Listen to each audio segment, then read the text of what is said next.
Hello, hi, howdy, and welcome on back to Clair Obscur Expedition 33. Here I am playing it. Honestly, probably not for as long as I would typically play something like this, which would, go anywhere from 8 to 12 hours. Oh, man. But yeah, no, sorry to get, more specific with it. I'm very tired. I'm very tired. In spite of myself, I'm like, oh man, it's like, I like to do something every day. Like, usually, if I have a day, like, you have to accomplish something, right? You know, you have to do something. Even if that something is nothing and meaningless, or, has no real impact on anyone other than yourself, you still did something, And it's like, I don't know if I did anything today. I don't know if I accomplished a task. I don't know if I helped anyone or anything. There is, like, maybe one thing I did, but other than that, I have done nothing all day. So I figured, why not continue playing Clair Obscur Expedition 33, primarily because I am extraordinarily curious as to where the game is going, what direction it's going to take. Because it's like, I find it to be really interesting on that level, but I'm also, like, deeply and wildly unsure if it's going to live up to anything at all. Which I don't even know if it has anything to live up to. Can we not be annoying to me right now, video game? It's fine if you want to be annoying, but, like, don't be annoying to me right now. I just started up the game. But yeah, it's like, take something like this. This would be cool to explore and check out, but it's like, nope, can't go there.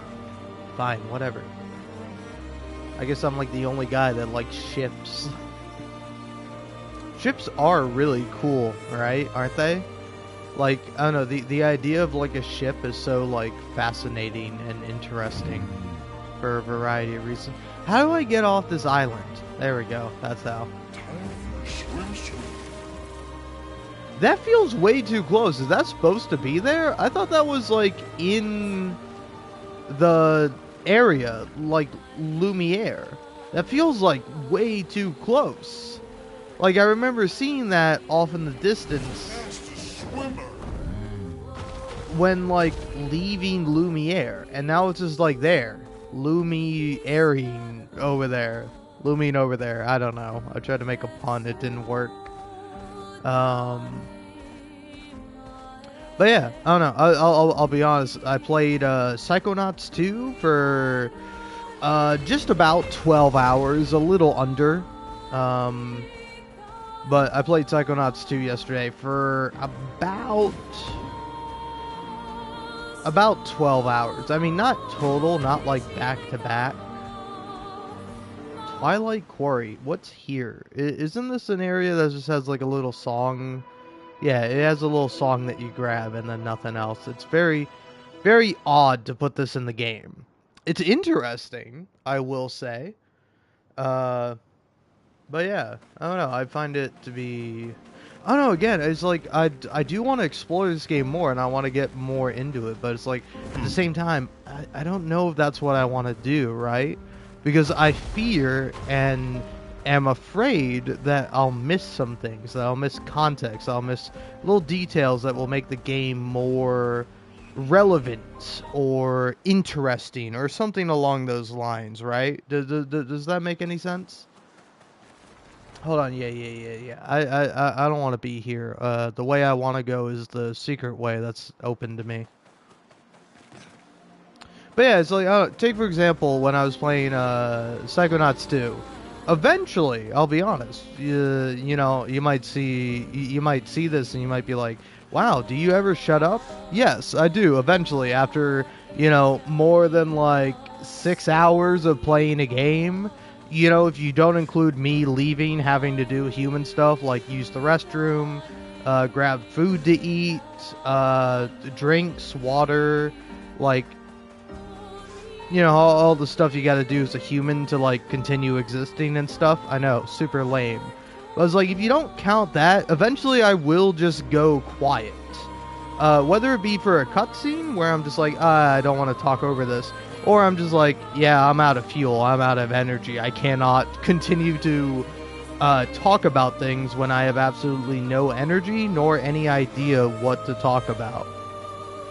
So it's like, I was just playing Psychonauts 2 silently at the end of the live stream, and honestly, it was pretty fun. It was like, because I have played the game before, it's like, even in my state of tiredness and perhaps slight intoxication, I was still able to, like, go through pretty smoothly. So it's like, I don't know, at one point I had like 4 people watching my live stream or something like that. Again, not a big number, not any number that is significant in any way at all. Earlier I had like, you know, a dear viewer watching me, and that's fun. But like, there's a difference where it's like, oh hey, this person knows me, they're subscribed to me, they watch me play various things, they've talked in my chat for a while, versus like just like random people tuning in and watching. And it's like, I don't know, I feel like sometimes I can be a very good, like, oh yeah, tune in and just watch me play a game, because I'll shut up during like the important parts and I'll roughly play the game pretty well. Like, I won't play it perfect by any means, but I'll play the game pretty good. But then I don't know, it's like, I like to think I provide a little bit of variety to my streams. Oh, speaking of which, hold on, I gotta know for surezies. My apologies for this. But, boo. 1,000+ free summons for AFK Journey or whatever. Thanks, YouTube. I'm not gonna play that, but thanks for advertising it towards me. Or to me. Okay, cool. Here we go. Alright, we're back. But I'll tell you what, my live streams might not be very good quality, content and appearance-wise, but I'll tell you what, they are going to be at least in 60 FPS, which the first couple of live streams I did for this game unintentionally were not so. They were not at 60 FPS because, I don't know, I recently got a PlayStation 5 Pro, and so because of that, it defaults to being like, hey, when you live stream at 1080p, 30 FPS, and I'm like, no, you can bump that up to 60 FPS. I have fiber internet now, and I did that, and then for some reason it didn't take. But now it's taken. Now it's like, okay, I see. You actually want to live stream at this quality. Yeah, it's like, yes, asshole. That's why I selected that option. Oh, man.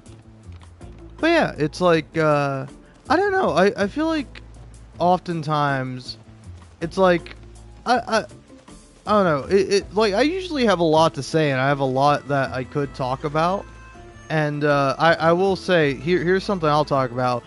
Honestly, to be fair, through no fault of TikTok at all, I had this annoying thing happen where I was like on TikTok, and honestly, that's why I've like done nothing all day. Is I've spent a majority of my day on TikTok just watching TikToks, and I'm like, I gotta stop doing that. I need to stop watching as many TikToks as I do, and I need to start doing something. Even if what I do is terrible and awful, at least I'm doing something instead of having something be done to me, right?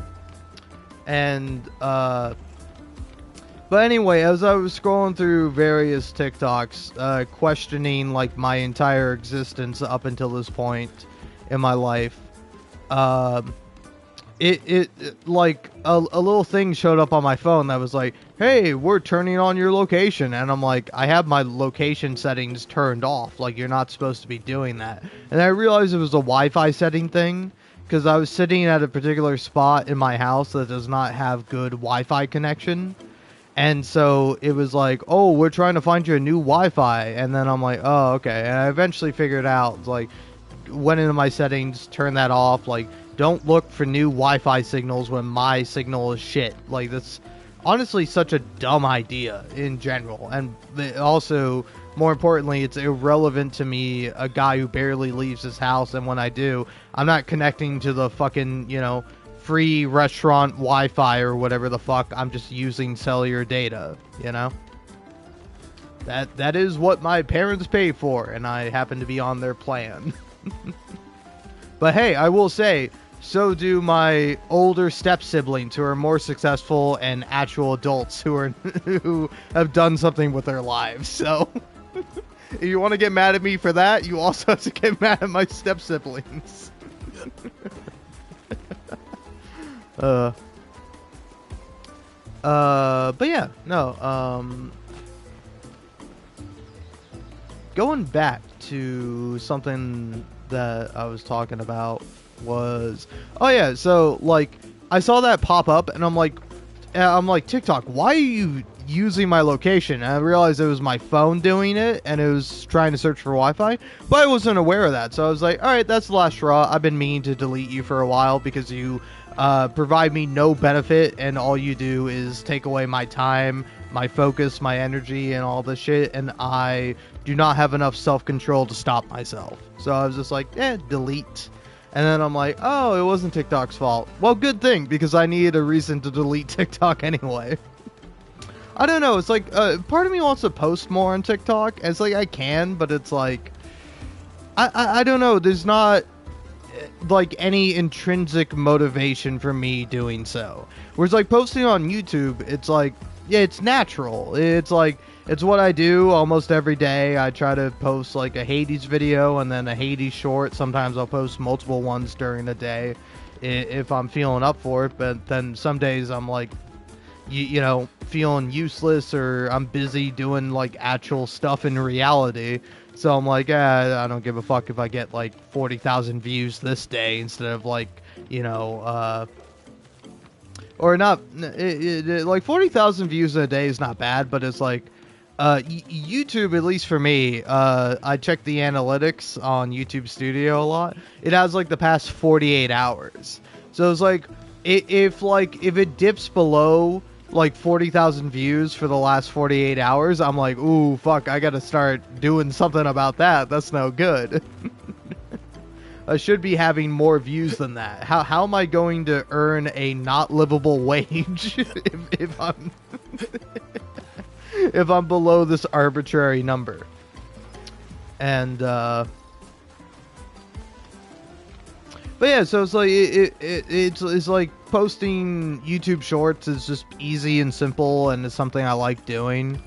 And posting TikToks, it's like, it's fine, but it doesn't provide me any money, so I don't give a fuck about it, It's like, maybe that would allow me to post more creative things or different things, but no, it just kind of, it's a time sink, and I don't need a time sink when I have plenty of other time sinks I could be sinking my time into,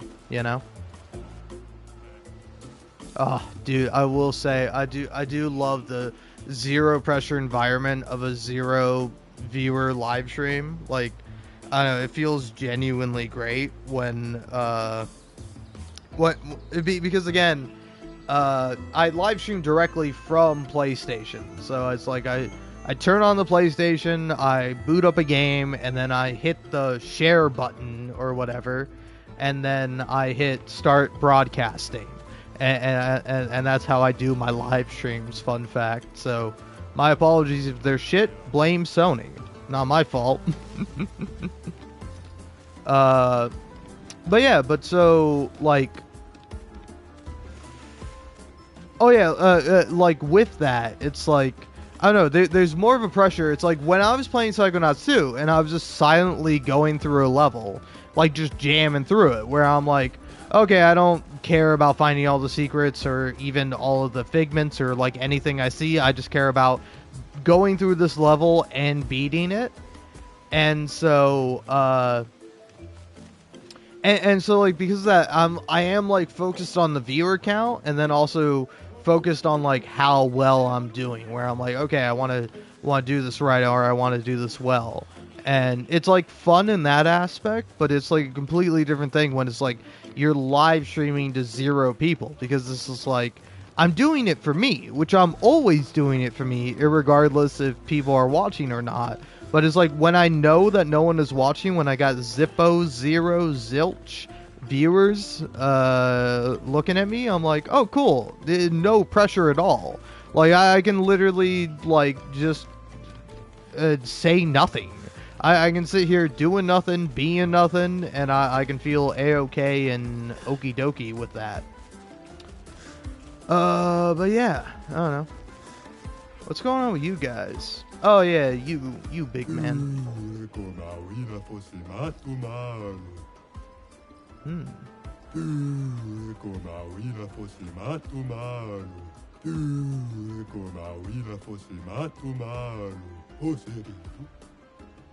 Alright, fair enough. But yeah, I don't know.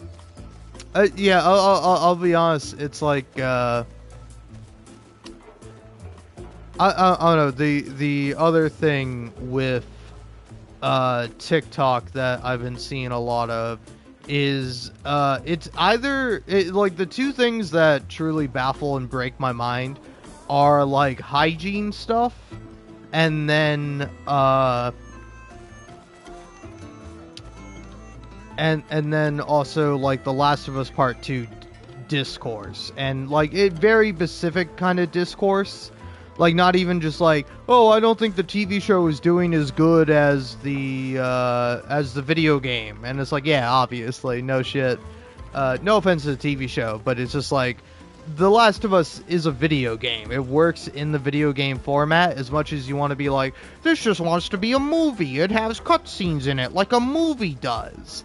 If you want to be a prick like that, it's like, yeah, but it is enhanced and is a story told through gameplay. And I think it's interesting to critique and criticize the game. And like, but like so I don't know. I'll say briefly just about the hygiene thing. Is that it's like I don't know, the topic of the day, at least for little old me, who knows next to nothing because I'm a piece of shit, who doesn't really care about taking care of himself in any like extreme way, I'll say. But by extreme way, I mean, wait, you're telling me I'm supposed to do more than go in the shower, soap my body up, wash it down, and then like put you know, shampoo, which is just soap for the hair, in my hair, and then wash that out, and then get out and dry, and then put on clothes? You're telling me I'm supposed to do more than that? Because I'm going to be honest with you, I ain't going to do more than that. Even if I'm supposed to, even if it's like, oh, you got to get a dry brush, and you got to exfoliate yourself. It's like, I'm not doing that. Which also, I have a question. Alright, this is a genuine question. One that I'm going to say in like, in not bad faith, but obviously coming from like a flawed perspective. But are you as a man supposed to exfoliate? You know, it's like, obviously if you want to look good and like keep up with skincare and all that shit, it's like important to do that. But it's like, what if I don't care about that? Like, honestly, it's like at this point I'm like, I want to see how worse I can look. I want to look bad. Like I want to age, and I want to like become decrepit and rotten. Like that seems like fun for me. But it's like, I don't know, because I did see like one video with a guy going through like all the stuff he has, and he's like, got 3 different brushes in the shower, you know, got a long one for the back, got the shorter ones for everywhere else, and I'm like, it's crazy that you have that many brushes in your shower. Where it's like, wouldn't be crazy if it's like, oh, those are your brushes, but they were like, I don't know if this was the case, but at least from my brief watching of this singular TikTok video, it seemed like a family thing. Like, oh yeah, we got all these brushes, and it's like, do you live alone or do you live with your family? Because it's like, it's weird to have like 4 brushes as like one person. Like, are the 3 brushes labeled? Are they for individuals, or do you just kind of use them interchangeably? It's fine if you do, but it's just odd to me. But anyway, then he went through like various things again, also it's like I'm not judging anyone for being like more hygienic than I am. It's like I'm great. That's great if you want to do that. But it's like I don't know. It's like a weird because like. So I have a question with a washcloth. Do you take a bar of soap and then like put the soap onto the washcloth and then put the washcloth onto your body? I'm saying specifically with a bar of soap. Because if so, I just have one question. Why is that better than putting the soap directly onto your body? Like, what about it is better? Is it that you get the benefit of the cloth washing you around rather than the soap? Because it's like you're supposed to scrub with soap. Like, you're not... Like, again, it's baffling sometimes when somebody's like, hey, I don't wash my body when I go into the shower, but thankfully I've bought me a net sponge or like some device that I can use to put the soap onto, and now I wash my whole body. And it's like, I mean, hey, that's great, but it's like, I think your problem was that you weren't washing your whole body, right? Oh, I used to never wash my legs, my knees. My knees get so sweaty, and I would never wash my knees. And it's like, that's crazy. You weren't washing all of your body? Because, I mean, it's like, am I a pure soul? Have I always scrubbed every square inch of my body every time I go in the shower? No, obviously not. Sometimes I'm like, whatever, I got like 80% of my body, I don't care. And then I get out of the shower. But it's like, it's like, I understand that's a failing. I understand that I'm not, like, living up to my full potential. I'm not doing what I'm supposed to do. So it's like, it's weird to be like, hey, I'm a failure, and everyone's a failure like I am. Like, it's a weird thing to put onto people, right? But yeah, like, genuinely, I just ask out of curiosity, because it's like, why introduce a middleman for seemingly no reason? Because it's like, I get it if you have, like, liquid soap or something, but it's like, I don't know, it just seems like you're because it's like, I don't know, man. I mean, I've looked it up. I'm like, do you need to use a washcloth? Am I, like, some, like, sicko, filthy freak who doesn't use a washcloth because I use a bar of soap? And the general answer seems to be like, no, you can use a washcloth if you like that, but you do not need to use a washcloth if you're, just concerned about basic hygiene. And I'm like, cool, I'm taking that article as gospel.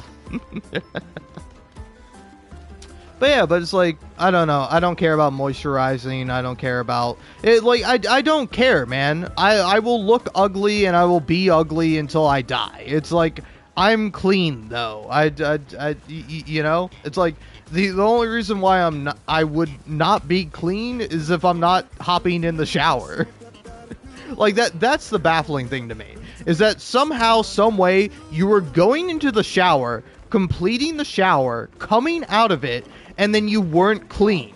Like that's on you. You didn't shower right. It's not that you needed some essential thing, like, you need soap. That's what you need in a shower. But yeah, anyway. Sorry about my long rant. But yeah, the other long rant, which will be even more controversial, believe it or not, is that talking about The Last of Us Part 2, and specifically critiquing The Last of Us Part 2 as liberal Zionist propaganda.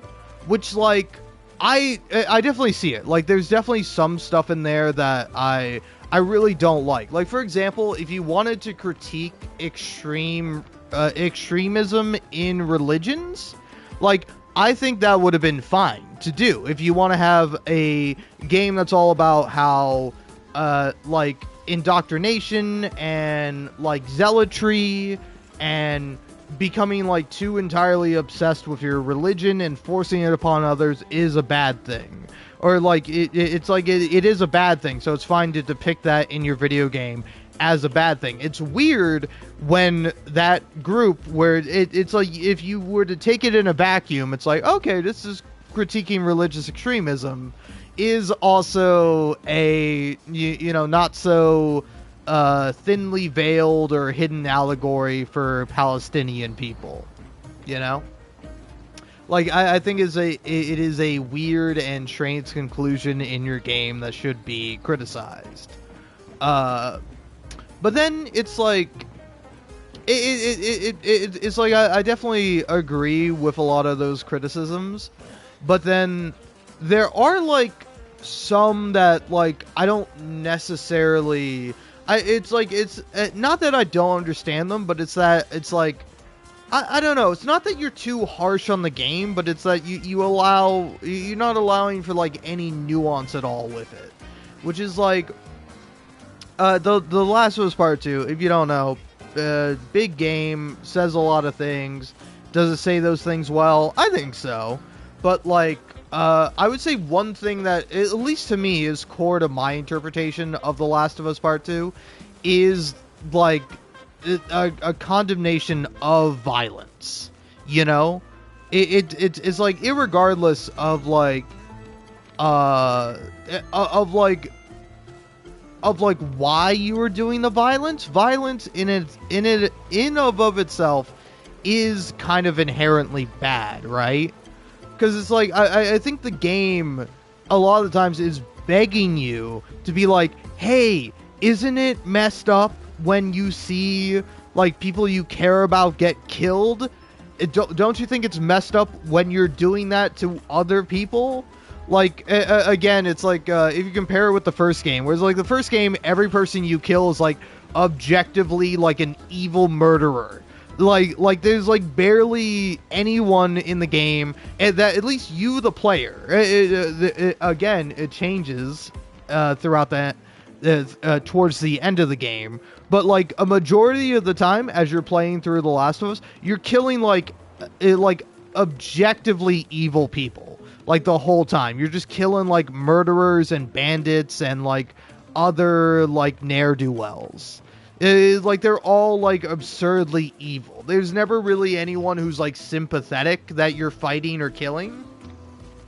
And it's like, I think The Last of Us Part 2 is kind of like a challenge to this, where it's like, even if the people are part of a, like, bad organization, they're still people. They still have lives. They still, like, matter. It's like, it doesn't matter if you got like a murderer or some guy who joined up in the military because they had no other choice.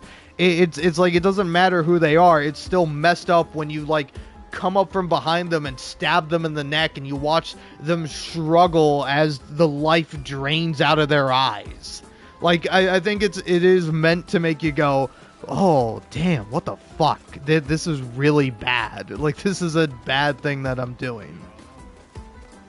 And so, it's like, the kind of video I was watching was talking about how, like, violence from the oppressed is different than violence from the oppressor. And it's like, I agree with that. But it's like, for me, I feel like The Last of Us Part 2, again, as flawed as, like, the allegory is, it's like, I feel like there's, like, very little sympathy towards the WLF. Like, the game obviously is a bit more sympathetic towards the WLF, where it's like, oh, hey, the wolves are people and you're playing as one of them. But it's like, the leader is like a psychopath. Like, it's very weird to me to see people, particularly with the TV show coming out, being like, oh man, Isaac is so cool and Isaac is so badass. And it's like, the dude's a psycho. Like, the dude is like objectively probably he's the villain. Like, there are no real villains in The Last of Us, but the villain is Isaac. Like, he is objectively evil, and again, I think the game does a much better job at depicting this, because, like, here, I'm going to describe to you the scenes in which Isaac shows up in The Last of Us, okay? But, like, so, you have to bear with me for a minute here. But so Isaac, in The Last of Us Part 2, in the game, the first thing you see when you meet him is him torturing a man. He is torturing a nude man who is gaunt and obviously been, like, severely brutalized. And he comes out of this torture room and he hands a knife to the guy who was sitting out in like a post. He was posted outside. He hands the knife to the guy and he says, "Don't let him fall asleep."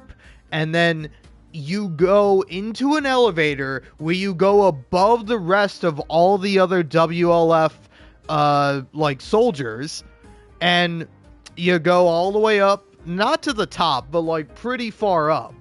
And then the guy like picks up an apple and he starts eating as he starts eating the apple, which is a classic like asshole sort of thing in movies. It's a very it's a very visual metaphor with like a long history of like, oh, this guy's an asshole, have him eat an apple as he's doing his scene. So he's like eating an apple from this like fresh fruit bowl that he just has upstairs in his like skyscraper office or whatever. And then he's like, he says to his two top soldiers who are like, he kind of plays on this fact is like, it's not just a commander like telling their soldiers what to do. It's like they know each other. They're not like friends necessarily, but they have a relationship. You know, that's like a little bit more than just like a commander and his soldiers. And like like in this, he's just like he tells them like a secret that happened with one of their other friends. Owen is his name. And so like he is just this like villainous piece of shit with like no redeeming qualities. And Abby's like, "Oh, hey, I want to go find Owen." And he's like, "Nope, you're going to stay here and you're going to be on the front lines and you're going to do killing for me because you're really good at killing." And that's essentially what the scene is, and that's what he says to her. And then Abby and Manny decide, yeah, fuck that. Like, Manny helps her leave to go find Owen. And it kicks off, like, the whole kind of next part of the game and, like, the big main theme of it. And so it's, like, I don't, it's very weird to be, like, I don't know, to depict that guy in a good light, because he is constantly depicted as this broken, evil man in the game with, like, at least in my opinion, zero redeeming qualities. Like, it's like, it seems like he kind of knows that it's like, hey, we shouldn't invade these people's homeland and kill them and take all their stuff, but he wants to do it anyway. He just is bloodthirsty and out for, like, revenge, quote unquote. And like the whole reason why the ceasefire in the game between the Seraphites and the WLF has stopped, it's in a conversation with like Mel and Abby, or Mel and Manny, like when you're doing that part with like all three of them, they're like talking about it, where it's like I think even Abby is like, well, they attacked us first. And Mel goes, they were kids throwing rocks at some of our soldiers. And it's like I don't know. I think the game is depicting the WLF, which is, you know, obviously an allegory for whether you want to say the IDF or the IOF. It's like to me, it doesn't matter. It's still the same thing, right? You know? But yeah, it's like an allegory for the IOF, obviously. And it's like, I don't know. It's like they're more humanized, but they're also like a death cult. Like they all say is like, may your journey be long and may your death be swift. Like they're in a death cult for like no real reason, for like abject reasons that's like, it doesn't really make sense, because like the whole game is about like, you have to stop doing violence. And it's like Ellie is like there is like someone who tries, but she can't stop, she can't let it go. until the very end of the game. And that's like her arc, is her being a bad person doing bad things and realizing that she has to stop, that she has to let go.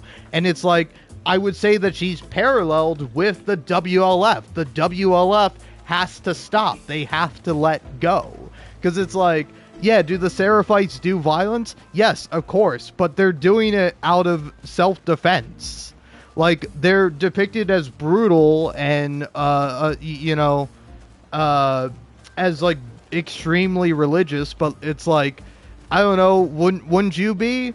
If like a bunch of people were attacking me and at war with me, hypothetically, it's like, yeah, if they all came and tried to kill me and my friends, I'd probably be like, yeah, fuck you, and then I'd put up all their bodies as a warning to be like, hey, stop sending soldiers to fight us, go fuck off, go back home, go back somewhere else where you're not constantly doing violence. I don't know, because it's like, obviously it's like, the Seraphites are not depicted sympathetically. Like, you could even argue it's a very racist depiction.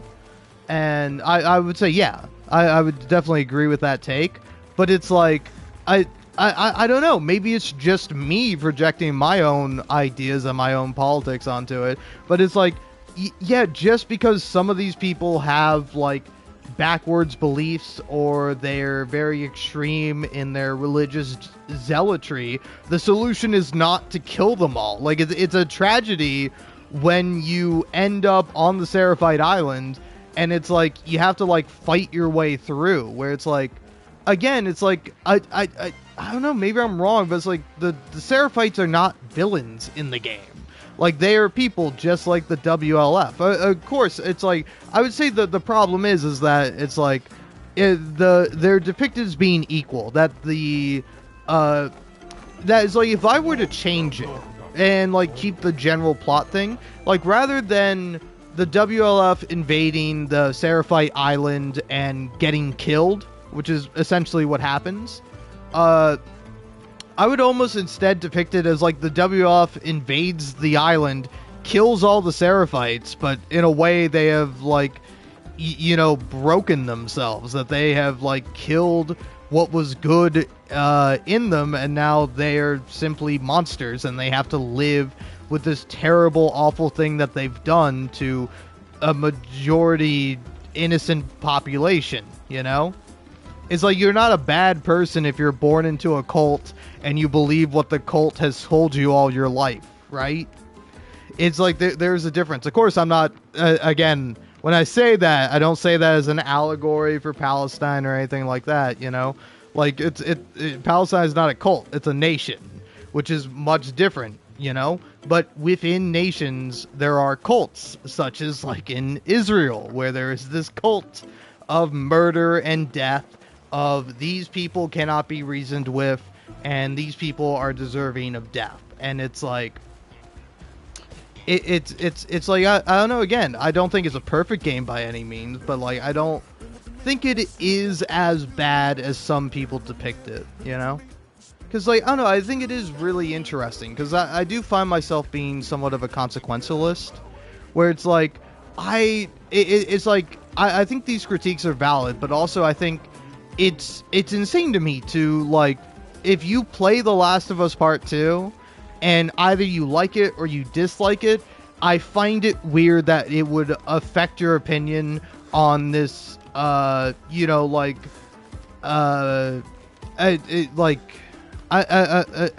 this, like, current, political situation, I'll call it.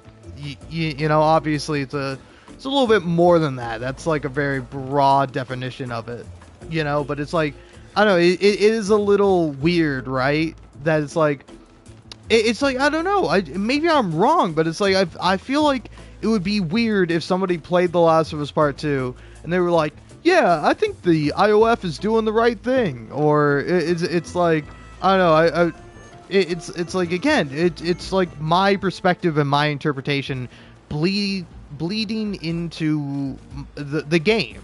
Like, it's my interpretation, so I see it see it differently than other people do. And so it's like, I would not call The Last of Us Part 2 propaganda. And if it is propaganda, I think it's terrible propaganda. I think it is propaganda that does not work and, like, does not really, like, hold up and doesn't, propagandize, which is the whole point of propaganda, is that you're meant to, like, make people be on your side. And it's like, for this game with this extremely anti-violence message, it feels weird to be like, yeah, I think the oppressor country murdering innocent people and children, I think they're the good guys, actually. I think that's what this game has taught me. Like, maybe so. Maybe somebody played the game and thought that, but I really doubt it. I sincerely doubt it. So yeah, anyway, that's my big take about various things I've seen. Anyway, now I'm going to actually play this video game. Sorry, I have a lot of thoughts, and I don't have a very good outlet for them, so I just say them online for nobody to listen to. Is it going well? Yeah, honestly, it's understandable if you don't think so, but this is a new guy.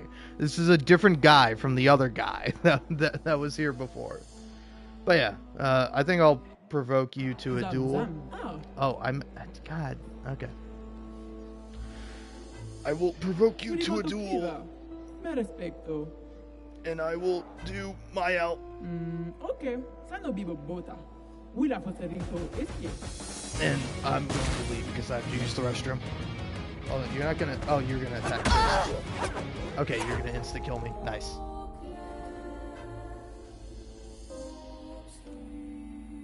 Nima Kuba, Rico Eske Koranisu Gama Watero.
Hello, I've returned.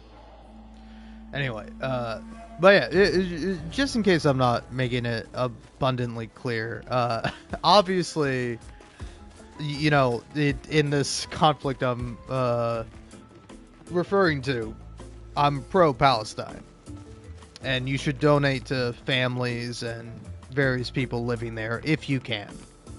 But yeah, it's like, I don't know. It is very interesting because I of course do not believe in the look at that. Yeah. Cool. But yeah, it's like I don't know. I do and don't believe in the death of the author, right? It's like obviously an author contributes a lot to a work. They made the work, but I think it's like, I don't know, I think it is interesting where it's like if an author intended for something to be one way, then if people interpret another way, and that's like the majority agreed upon interpretation, does what the author have to say matter? You know? I don't know, I think it's an interesting question.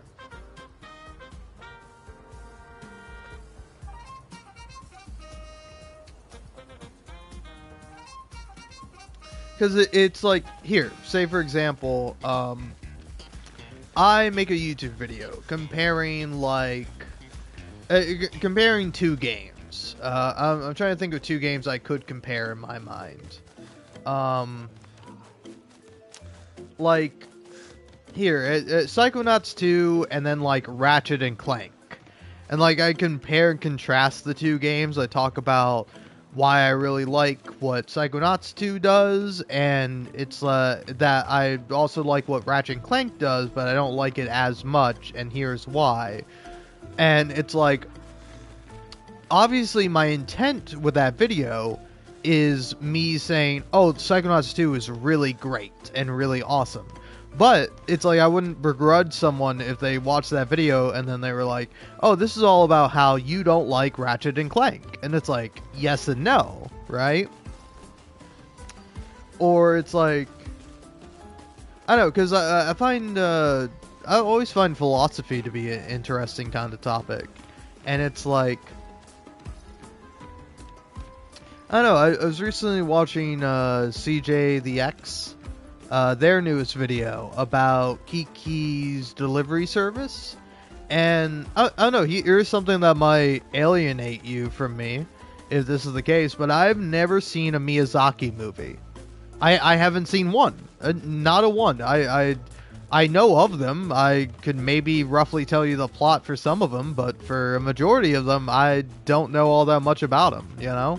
It's like I know quite a little bit about what's the one with No Face or whatever the guy's name is? Spirited Away. That's the one, I think. You know, obviously know a lot of the iconography of My Friend Totoro. I also probably have a weird relationship with Ponyo. Ponyo? Or however you say the name of that movie. Because I remember seeing the trailers for it, and it freaked me the fuck out as a child. Like, seeing this, like, weird fish girl turn into a real child or something. I don't know, I just, like, I don't know what it was, but it was, like, weird body horror to me as a child. It was very creepy and very strange, and I was like, I don't want to watch that movie. And I did not like seeing the trailers for it whenever I was seeing a movie in the theaters at the time when that movie came out. Or before it came out, you know? And so, it's like,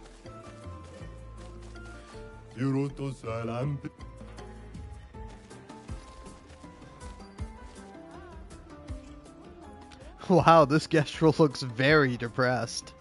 If you say so. Aww.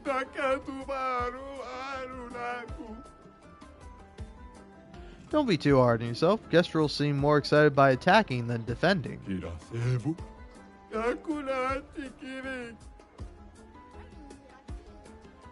You can do it. Believe in yourself.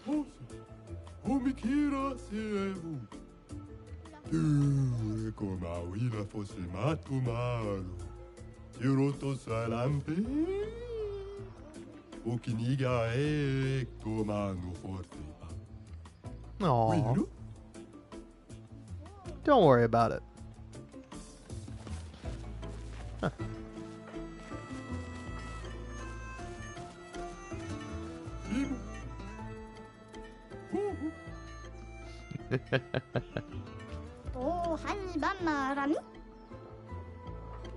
Oh, that's so sad. Where is the man with the metal arm?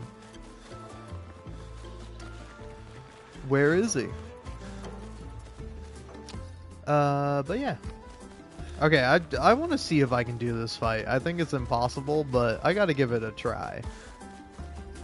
If I can survive one round, and then after that one round, I'll see how it is. Wrong thing. I'm losing it. Okay, there we go. Maybe since... I don't think it matters, right? Because it's like, no matter who I pick, they're all getting killed in one hit. So I just have to not get hit. Yep.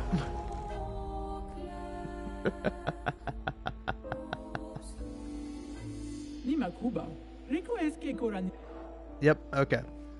So, just as an experiment, please, for the love of God.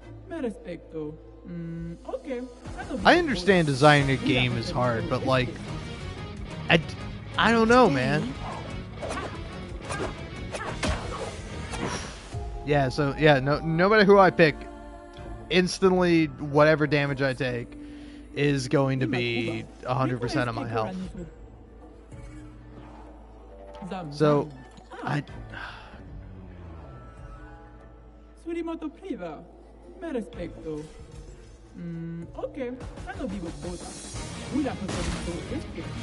okay, giving it one more try.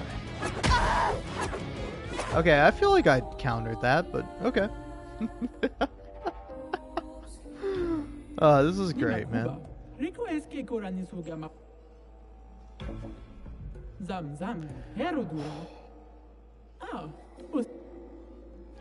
Like, it's like, I don't know if I'm supposed to be doing this fight or not. Like, I assume this is like a fun fight where it's just like, oh, hey, you do this, you get like a free sword or something, or whatever. But you're probably meant to do it much later in the game. Okay.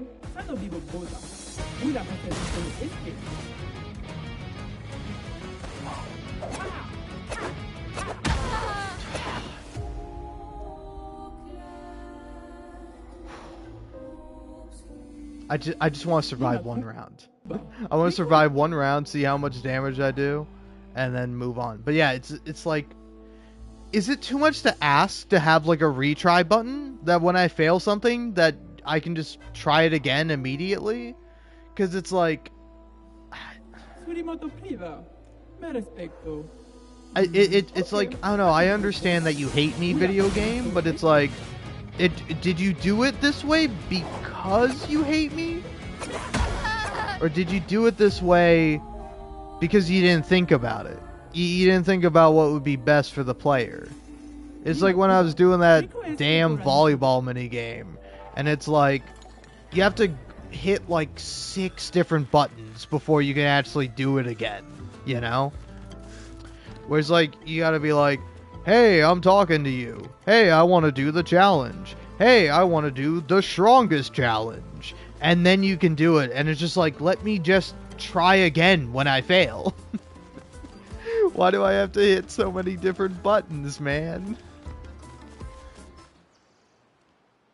Like, I get it. It's nothing compared to, like, the actual fight where I have to hit, like, you know, the same button again precisely at the right time. You know, however many times I have to before I defeat the enemy. But it's like, you could have just like cut out the middleman there, you know? Why make me ask to do the fight again when I could just start the fight over, and then I could do it. Oh, man.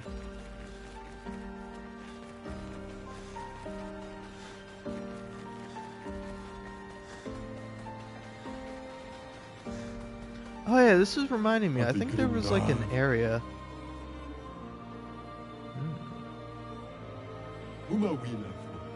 I gotta find new expeditioners, man.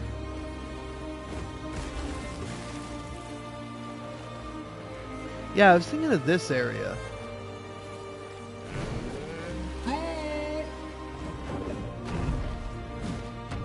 Okay, yeah, I know what that is, so... Time for swim. Exactly. Time for swim.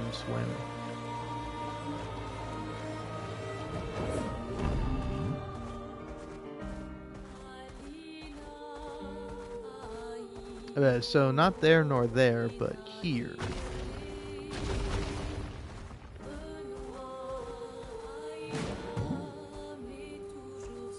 Alright, so you go here, and then you go in here.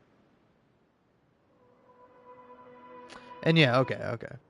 This is one of those areas where there's like, you collect it. It's such a weird thing. It's like, why make that? Why make this whole little area where the camera is static and you can't go anywhere just to like grab one thing and then skedaddle? It's baffling to me, in all honesty.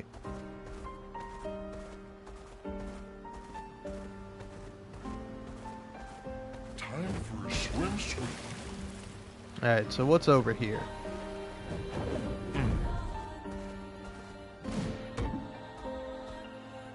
The meadows. It seems vaguely familiar.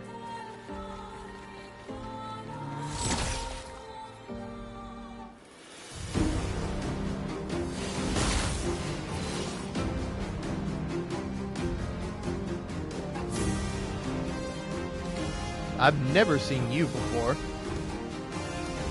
And you, I know about you. Oh, okay.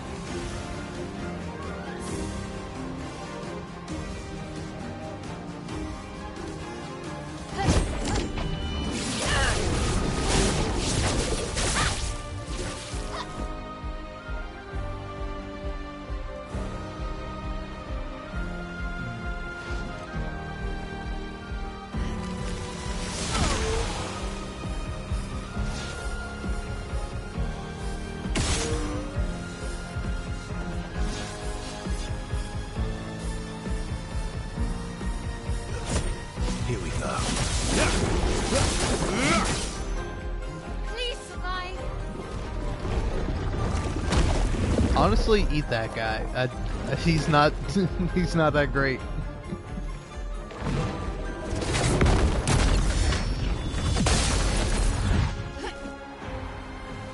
All right.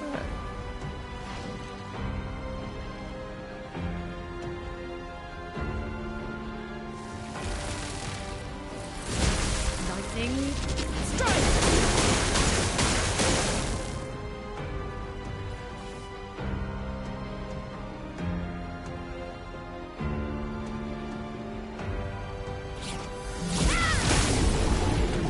On me. Ready to parry. Lune, watch out. Careful, my L. All right. Feel the burn. Brace yourselves.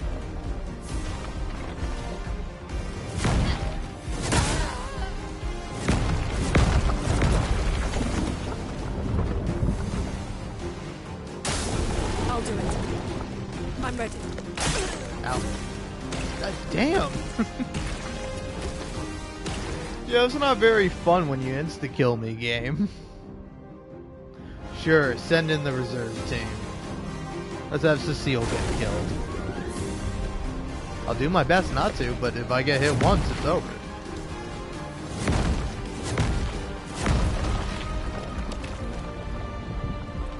Ready. No more tricks. Not today. Take your shots. Try me.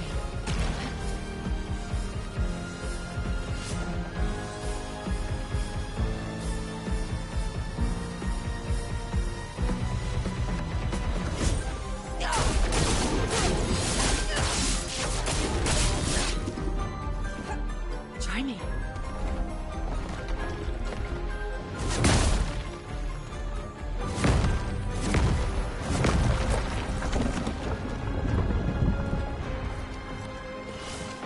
I'm kind of surprised that it didn't insta-kill me. Maybe not smart today.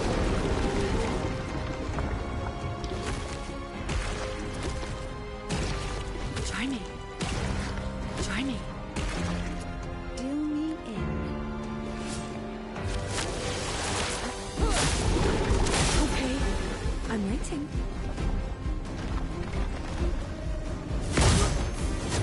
Okay, that got me.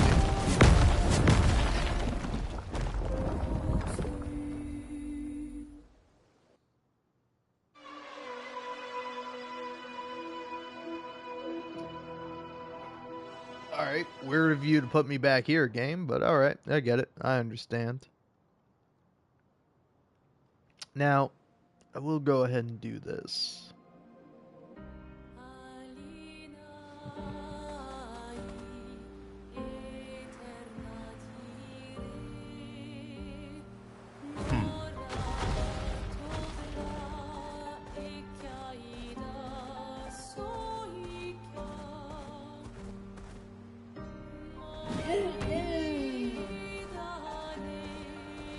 Time for a swim.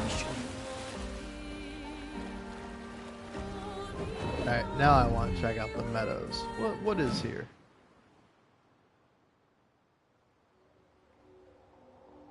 Ah, see, classic bit. Have I been here before? No, I haven't. I just saw the thing I'm supposed to collect. Good stuff. Our painted family. Is it good stuff? I don't trust you, Verso. Alright. You don't rub me the right way. I don't know if you rub me the wrong way. Frankly, I don't want you rubbing me at all. But... still. Ben, 64. Epsilon. We radioed our first report to Gamma. The line is good. Alpha will be out of radio range for a few days as they investigate down coast.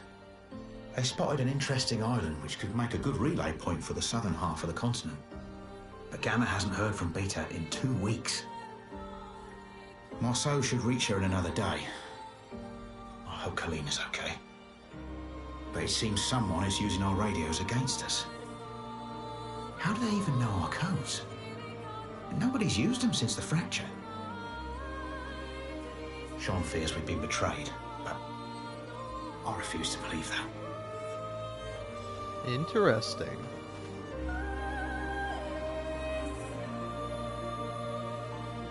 So yeah, looking at the map. Okay, yeah, I'm meant to be heading that way. That's the way I'm supposed to go. I guess.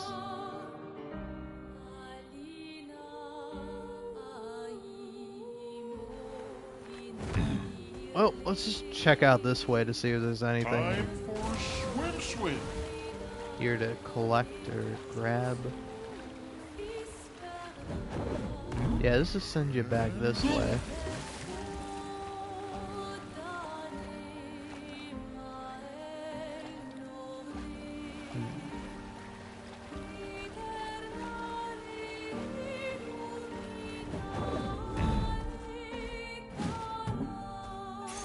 Great.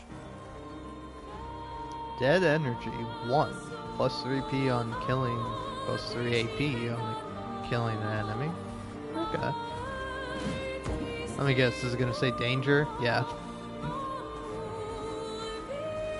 Listen, I read you loud and clear, game. There's danger all around, but particularly in areas that go, hey, don't go this way yet, you're not ready.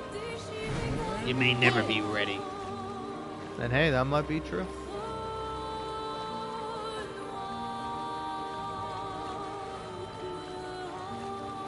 I guess I've decided, you know, kind of screw it.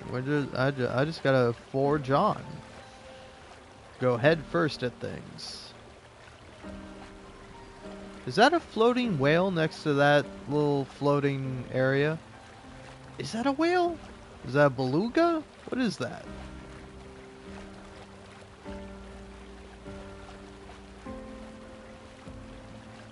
Looks like a sperm whale.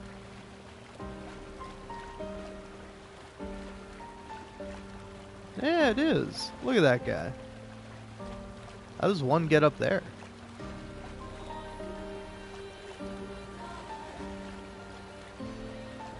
There it is, the dreaded volleyball. I'm never doing that again. Now that guy is cool looking. But that guy is obviously a boss.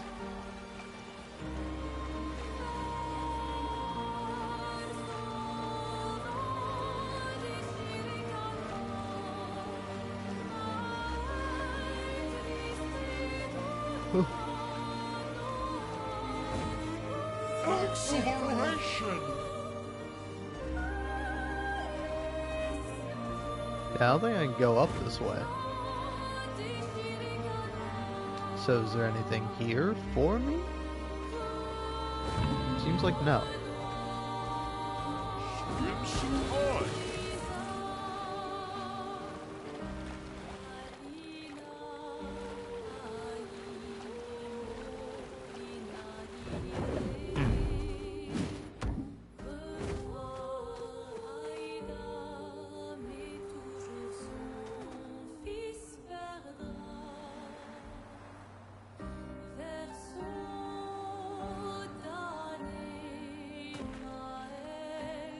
Nice.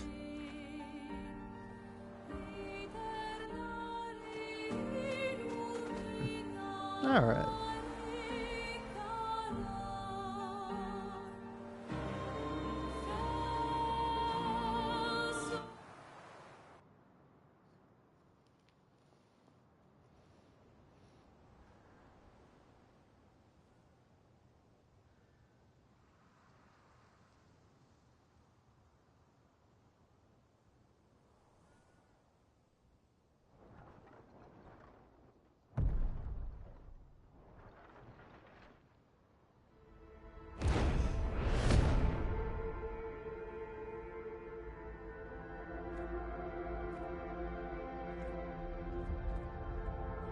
You'll get used to them. We're going to see a lot more. If we hurry, we can cross before nightfall.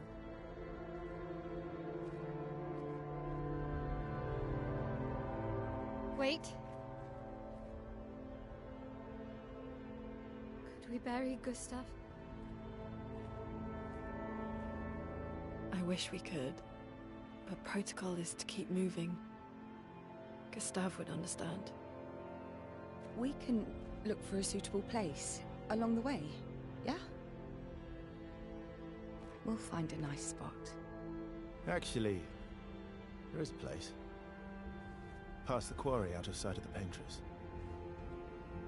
A tranquil haven, protected by magnificent trees. I think you'll approve.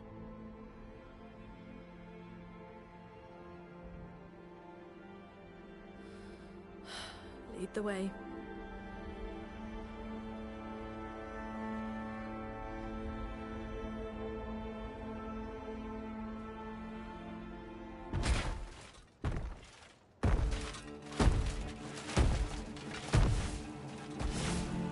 Let me show you something.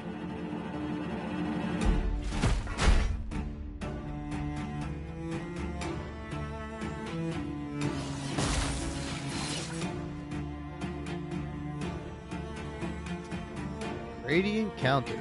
Some enemies can cast gradient attacks. Gradient attacks are powerful and can only be defended with a gradient counter. Okay? What does that mean? Press R2 to perform a gradient counter. Okay?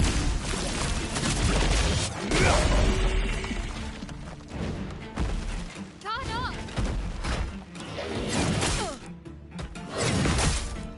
Alright, thank you. Oh, I lived? I lived with 3 health? That's crazy. Alright then.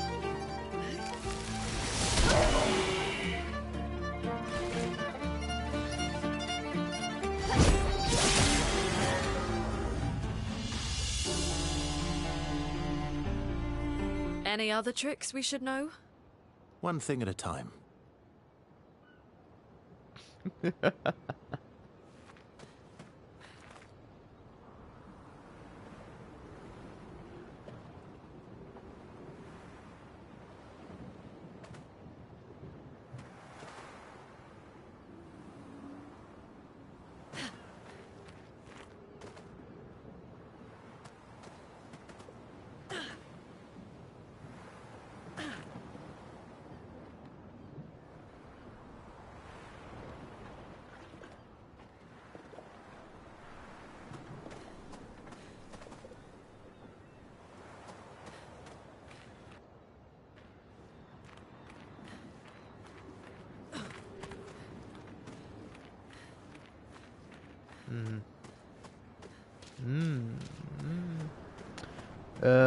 Sorry, I feel like saying things, but I'm losing all confidence very quickly and rapidly.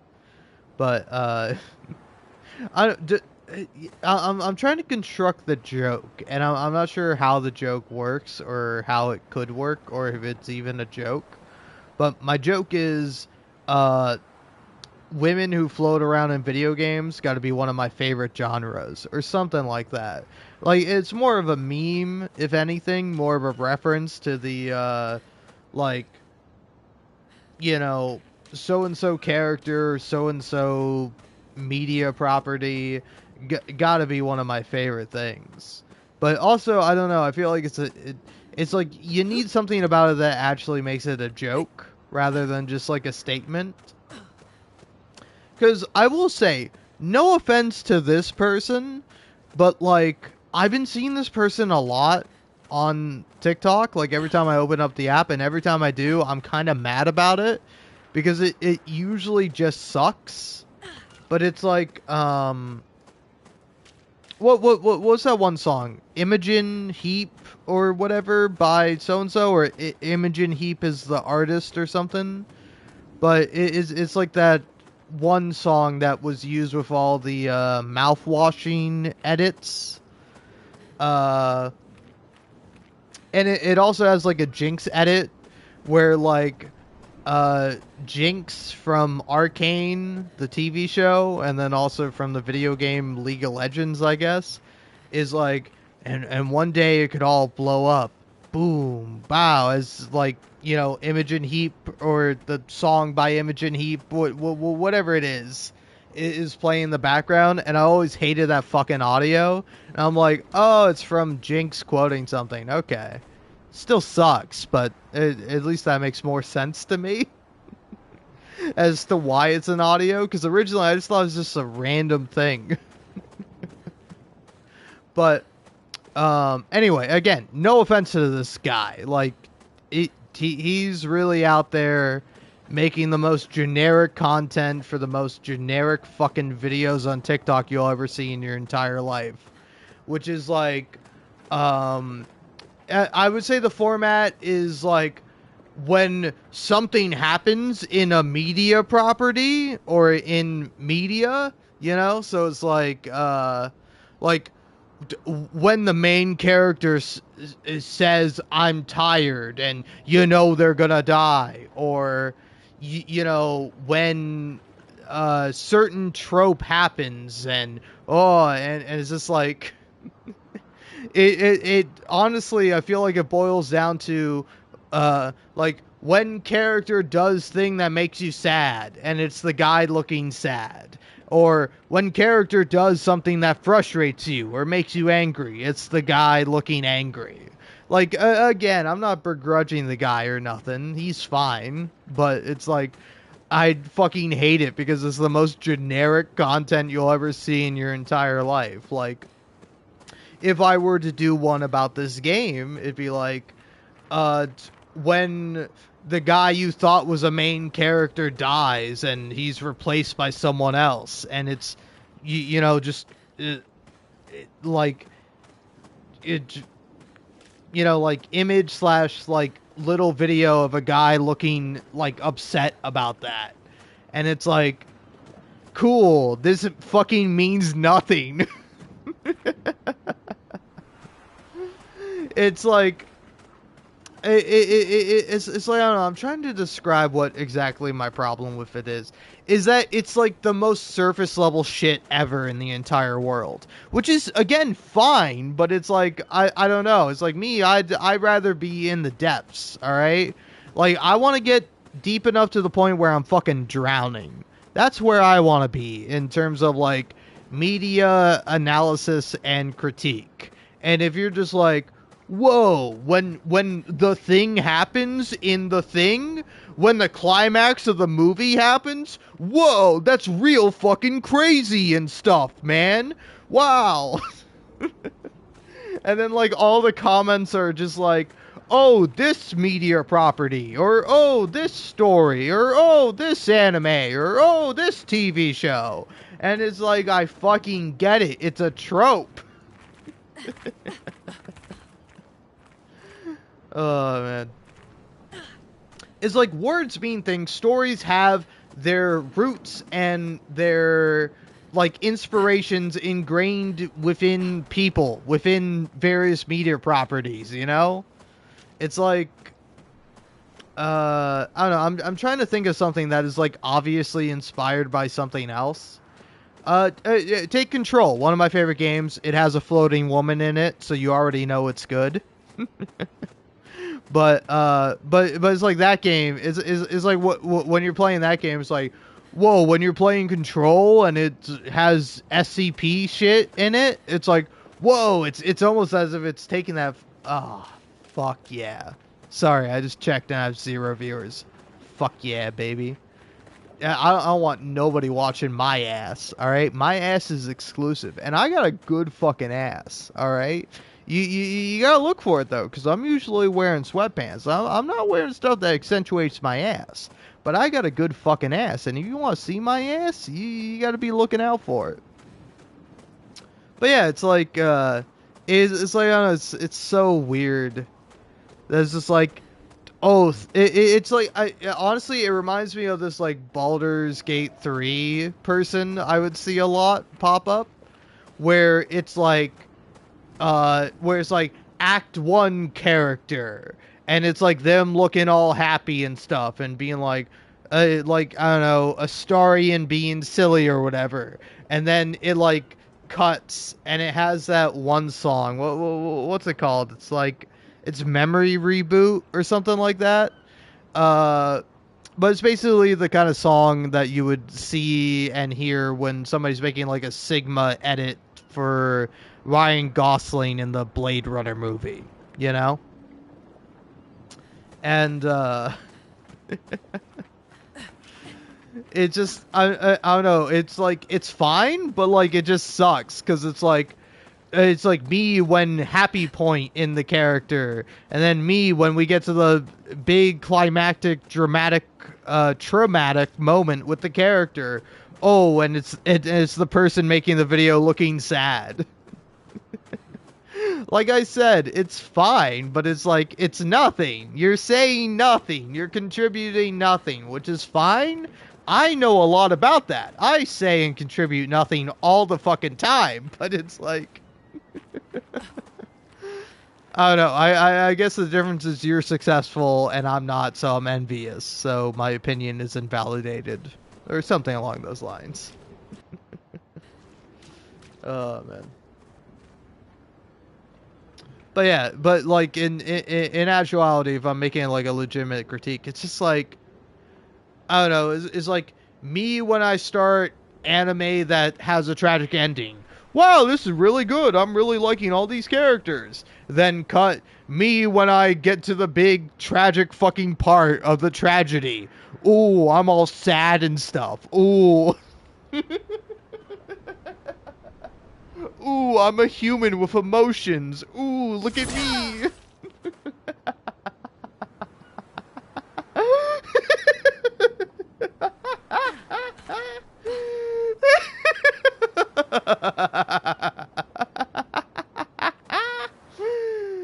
Oh, man. God. I'm funny only to me, and that's really the only audience I give a fuck about. If you want me to give a fuck about you as an audience member, I don't know, come into my live stream and chat.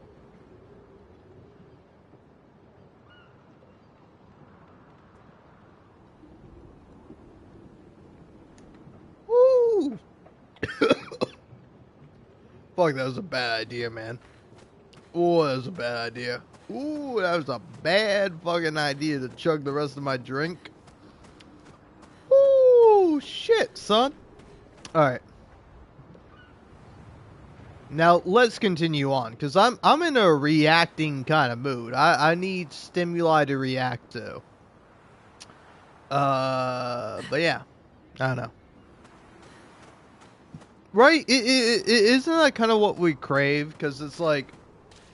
Here, but before we continue on, I will read to you an exchange I have on my YouTube channel, which... Ooh. Holy shit. Jesus Christ, my apologies about that. Genuinely. But yeah, okay. So, anyway, Lune. So yeah, here. So I posted a video that I like thought about posting for Mother's Day. I posted the actual video on Mother's Day, but then I posted the short today earlier, and the short and the video is also roughly titled "Nyx commends Hypnos," and it's like a cute little moment between Nyx and Hypnos from the video game Hades. And anyway, I will say I got a comment that I didn't heart. I liked it because I'm like, hey, I like you leaving a comment on my thing. But I didn't heart it because I wasn't like fully behind it. And so anyway, this fellow says in response to this video I posted, saying, Hypnos is definitely the favorite, and we love that for him. And it's pretty funny, especially considering the context. Now, I'm going to read out this reply, and I don't want to make fun of Dweebus Maximus, okay? That's a fucking sweet-ass name. Your at on YouTube is Dweebus Maximus? That's fucking sick as hell, bro. Alright? And I can never take that away from you. Yeah, it really is straight up Dweebus Maximus. So anyway, my apologies, but... Anyway, they reply with, no, please play the game, because good lord, this cannot be a thought you had after encountering the game. This conversation comes after a long line of conversations where Hypnos is basically treated like shit for being the god of sleep and not being able to do his job, which requires him being awake. Well, he gets, told to not be a burden constantly. He even literally says, wow, you're so... wow, so your mom doesn't talk to you either? When he learns Zag's mom left him behind. When he says, quote, nobody has ever called me competent before, end quote. It's literally pointing out that people think he's shit at his job, and it's clear from everything Nyx says here that she's been a very absent mother. Please do not base your knowledge of a character on a 30-second clip at the end of a character arc.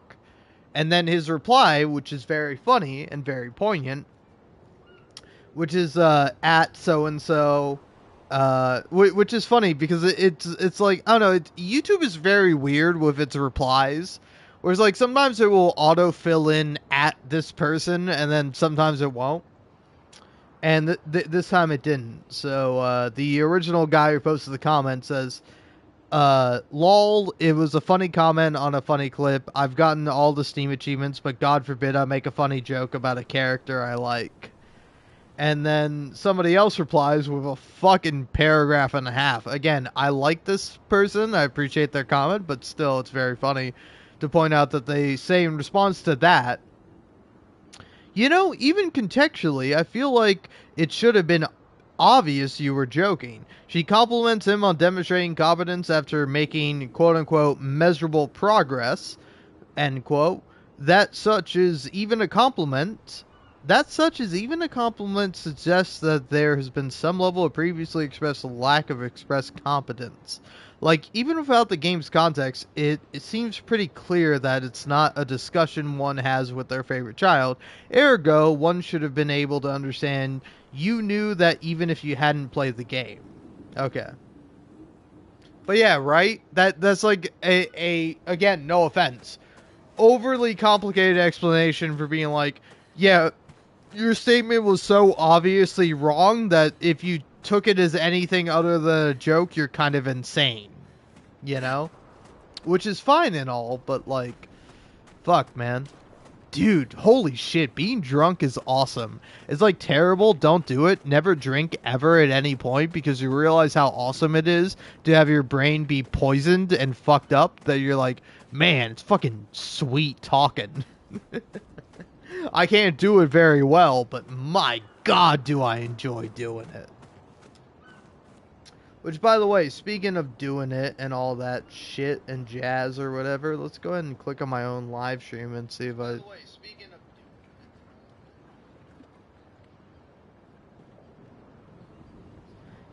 Yeah, I don't know. It's very interesting. It's like a lot of the time, I do genuinely enjoy listening back on myself, being like, "Oh wow, it was really funny here," or even even if I wasn't, even if I was fucking up, even if I was stammering, stuttering, and doing various things that make it more unappealing or incomprehensible to listen to me talk. It's like, I still enjoy listening to myself talk and share my thoughts because it's like, usually they're pretty funny and it's like I get to compare and contrast. It's like, okay, I can hear myself play this game and talk, and then I can like judge that based on my current state of mind re-watching me do that, and I don't know, it's very interesting. And it's like, I don't know, it's like, again, on one hand, it makes me glad that it's like, oh man, I'm kind of glad I never recorded myself when I was younger, because I didn't, because I was extremely embarrassed about myself. But on the other hand, I'm like, man, it's a little sad that it's like for games I love and games that I play that I can't have my like genuine, authentic reaction to it. That it's like lost forever to time. It's only in the recesses of my memory that I can remember my first time playing like Life is Strange or The Witcher 3 or all these games that I played for fun, and I didn't live stream, I didn't record, I didn't do anything with that. You know what I mean? Because it's like, I don't know, it's like, take for example, me playing Disco Elysium. It's very interesting, because it's like, I played Disco Elysium on my laptop, and it's like, I didn't complete the game, but then I completed the game, and I recorded all of it, and like, going back through it, I'm like, oh, some of this really sucks. Like, I'm really not entertaining, and I'm really not fun, like, this is a really terrible Let's Play.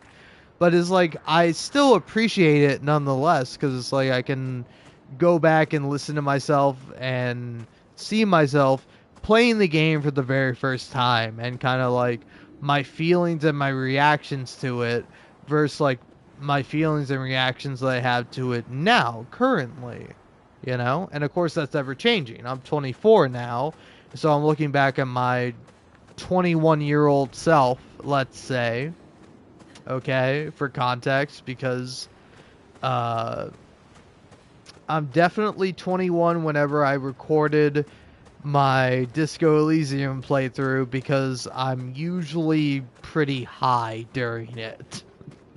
So I'm definitely 21, and I definitely was not able to go into a vape shop that is near me and I was able to go there and buy stuff without being carded because I was under the age of 21. But I had a big beard, so usually people assume I'm over the age of 21. Okay? This is all for context, man. Because it's like that was like a real thing. Is that it's kind of funny that I don't know, I like how history repeats itself in like weird ways, and like how that like affects people and their perception. Because like take for example my stepdad, you know, who, if I can be fully honest with you, my stepdad, you know, more my father and my real dad than like my biological father. Full offense to my biological father, kind of a piece of shit, you know? Like, no offense, but that's just a fact. Full offense to him for not being a good dad, but, like, no offense to him, like, like, being a worse dad. I'm sure it's very hard being a dad or whatever. But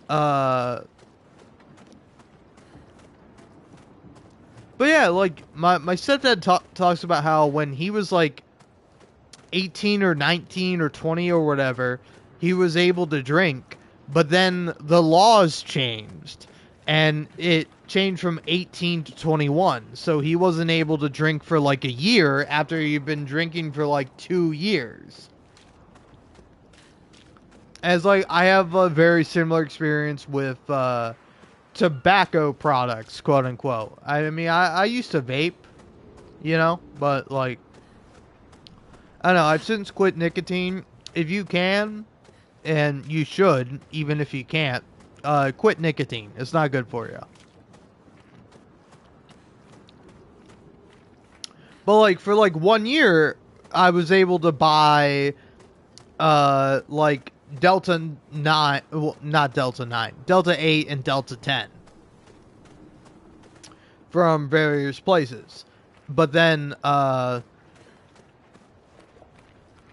I don't know, also, for example, in college, I was able to buy beer at 18 because, I went to this, like, small gas station place, and, like, the lady there did not card me. And then, like, one day when I went there and there was a different guy working there, it wasn't the lady who usually just was like, oh yeah, you can buy Corona, you can buy this barefoot wine or whatever. It was like a different guy working there, so he was like, hey, do you have any ID? And I'm like, oh, no, sorry, I forgot it. He's like, well, you can't buy anything here. And I'm like, well, I buy stuff from here all the time. Well, you can't buy it from me. All right, fuck you, man. And then I leave. But,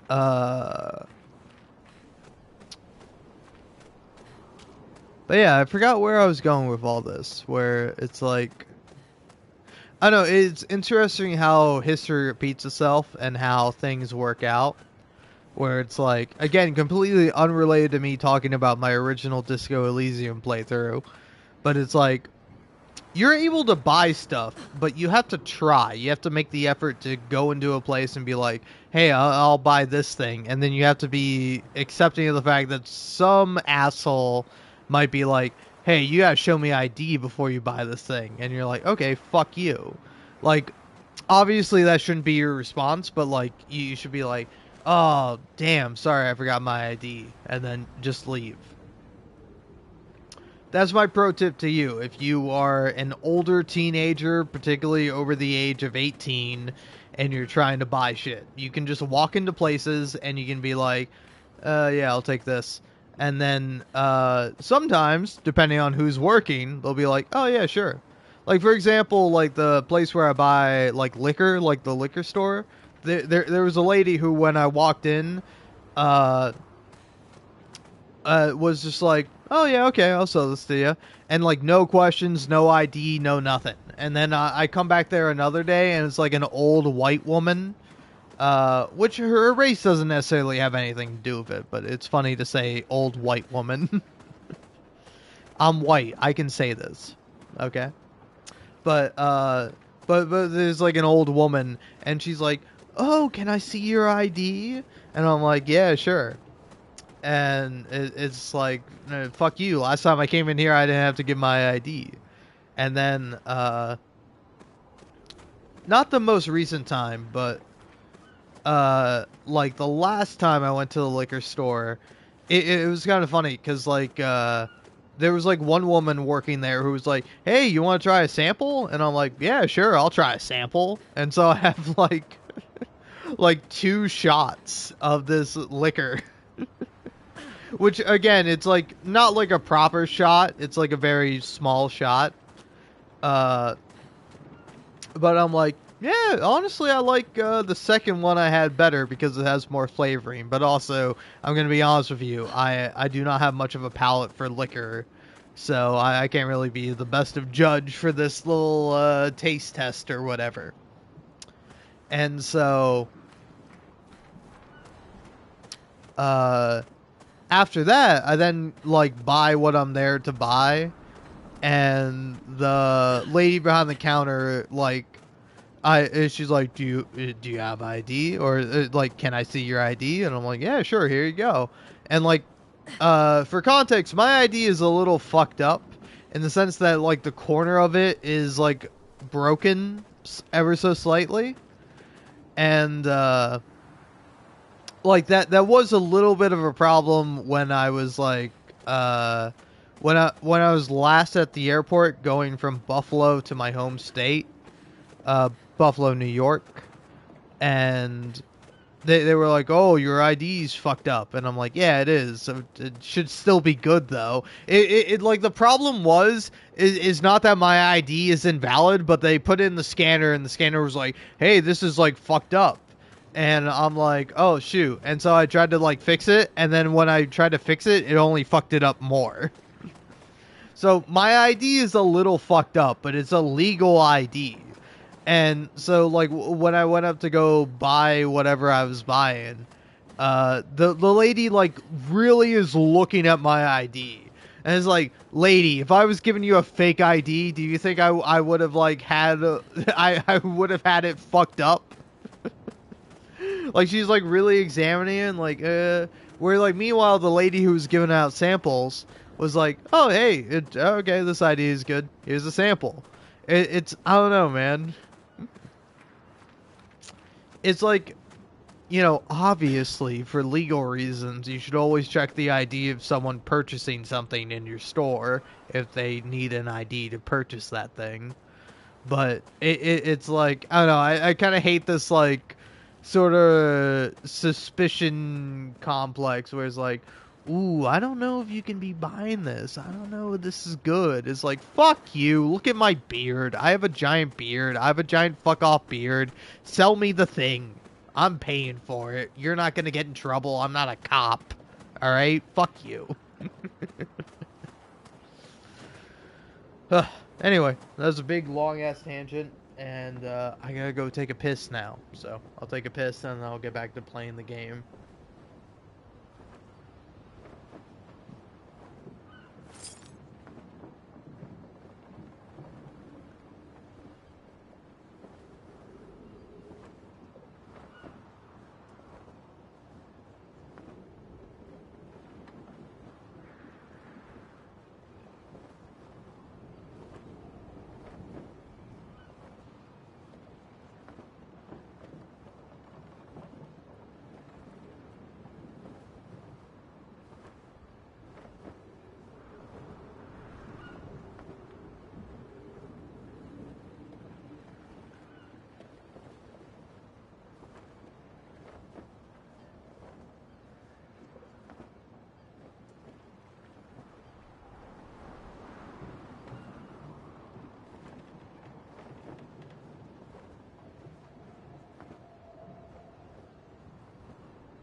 Alrighty. Heyo, I return. My ass is fucked up, and let's go see what I think and what I feel as I play through this game.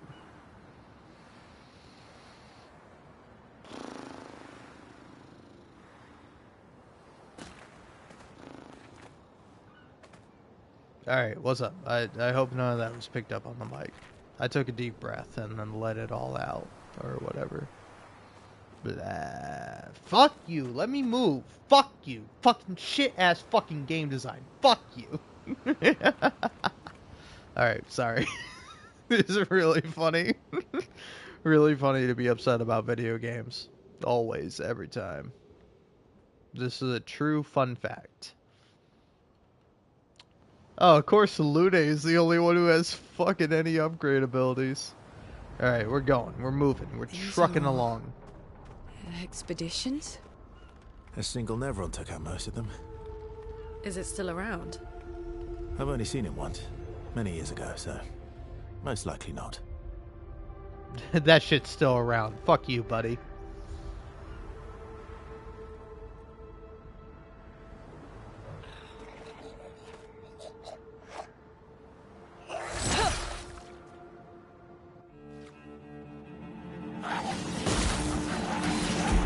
Finesse and grace.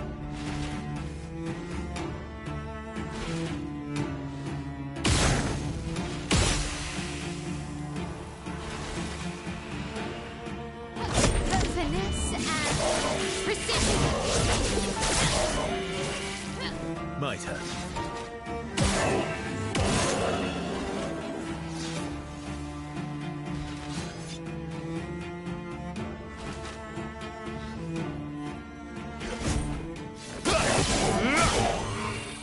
Let us stain them.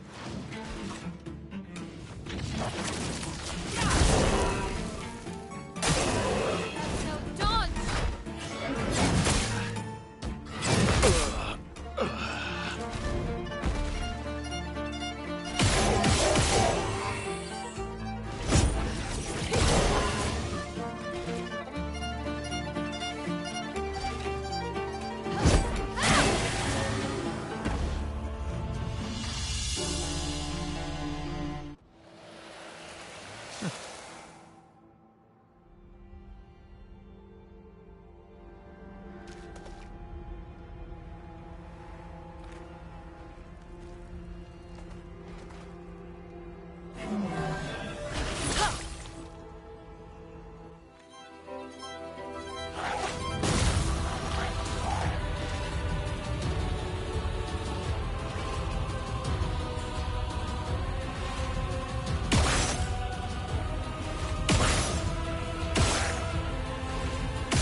Ready.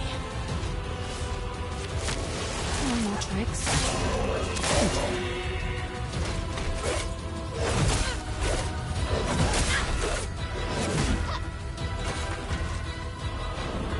Ready.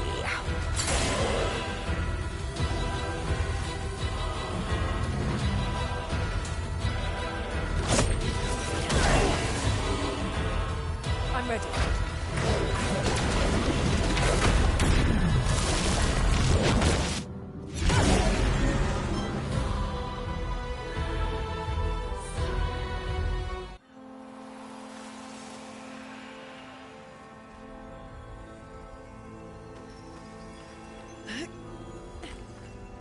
What have we here?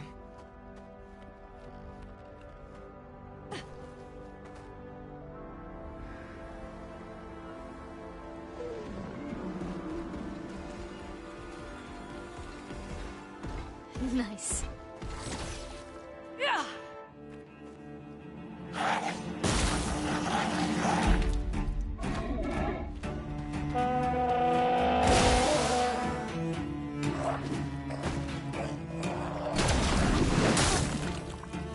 Fuck you.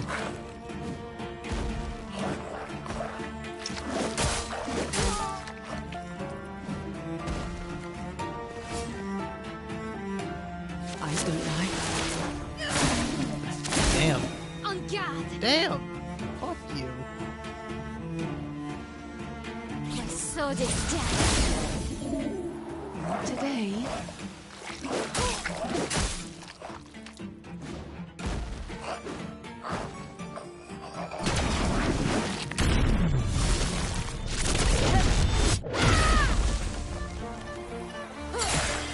Try me.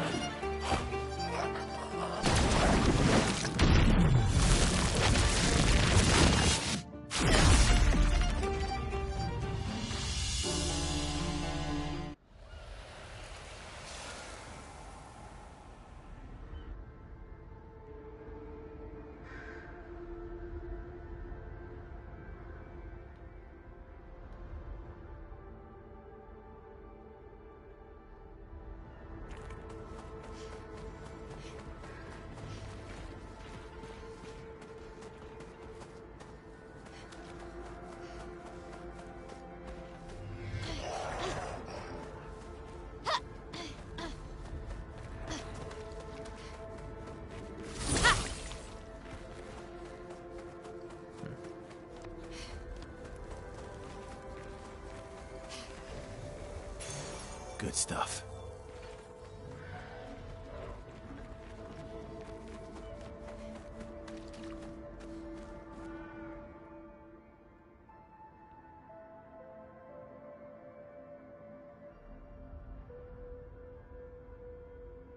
All right.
Well, well.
Here's your card.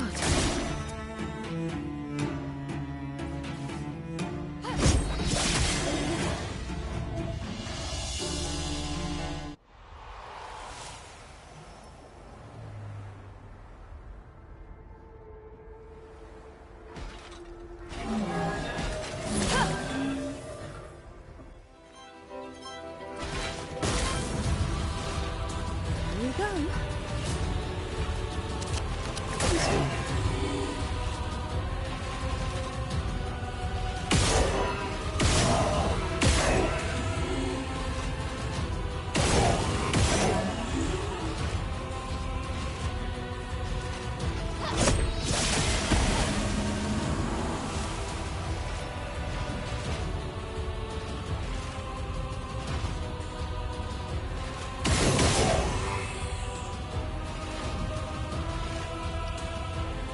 Feel the burn. It's locked on you.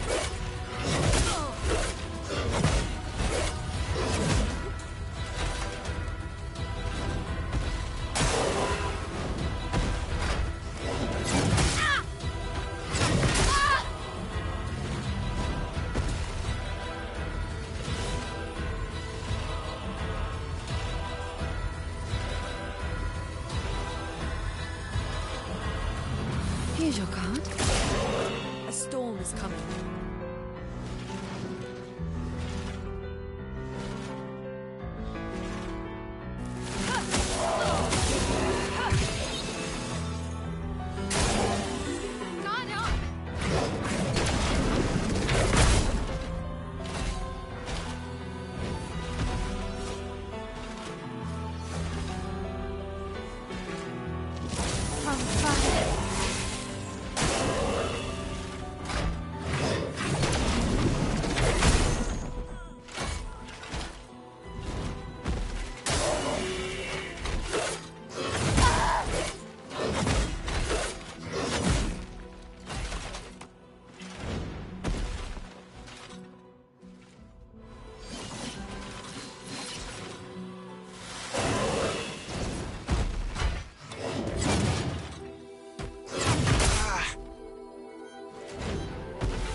an advantage.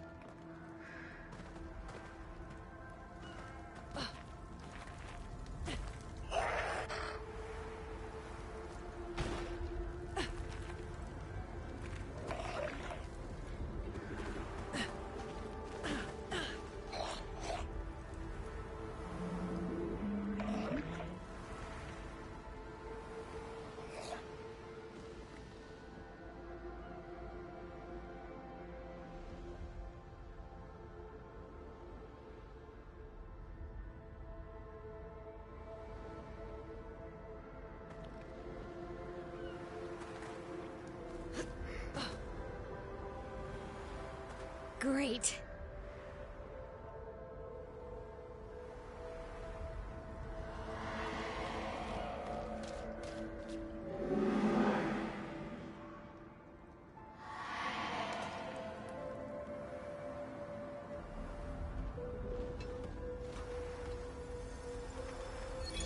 Emily, Expedition Wolf 41.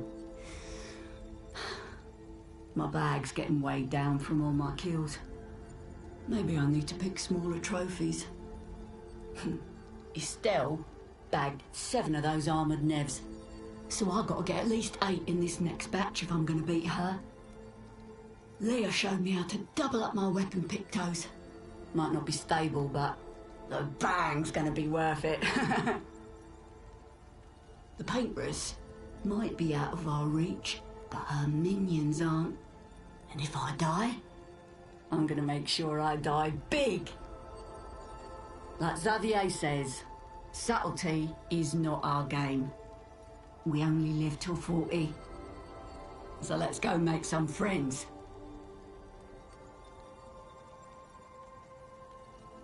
Isabel of 36. Winter souls drift through the night and land soft upon the moonlit vale, whose snowy shrouds hold tight the hope I'd whispered once, long ago. Golden folds adorn the stems, a maze our eyes back to follow, a meditation of winding curves. Deep they flow to center, where lie the edges of another verse, another maze of golden stems and shadows.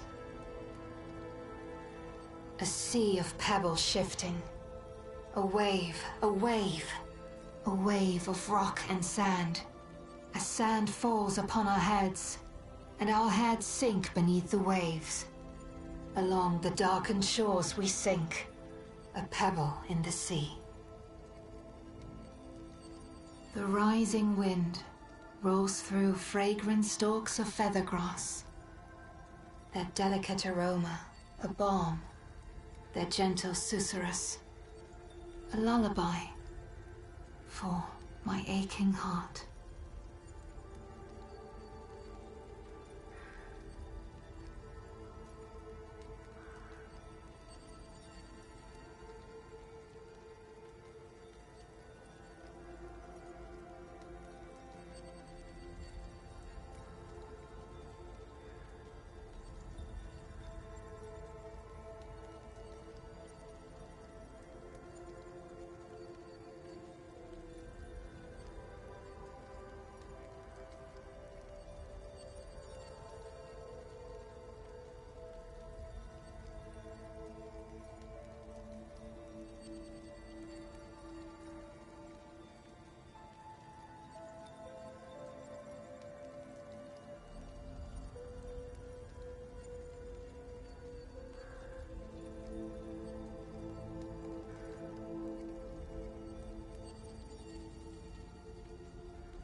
Lucille of the 50th.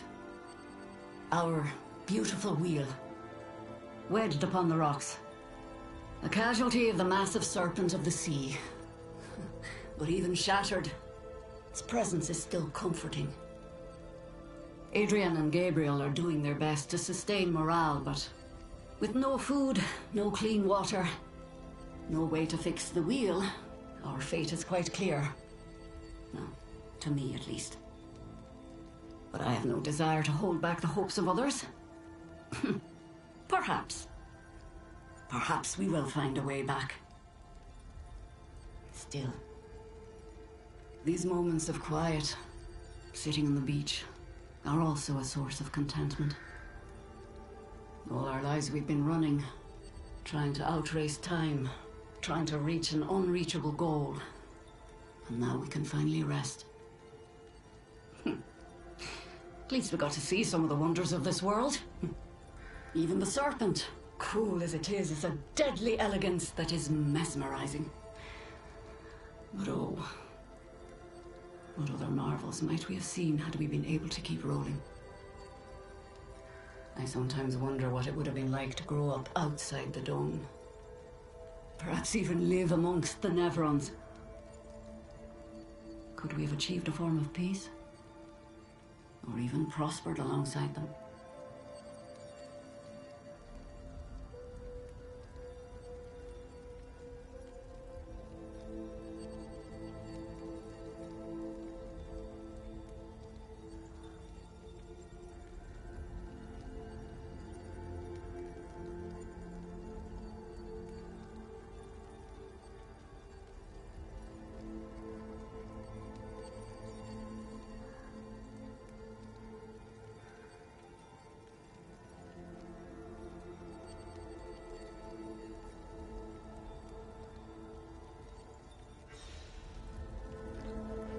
Clair, I return. I don't know what I'm doing, I don't know where I'm going, I don't know what the fuck is happening, but I'm trying my best. Okay. You.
Nice.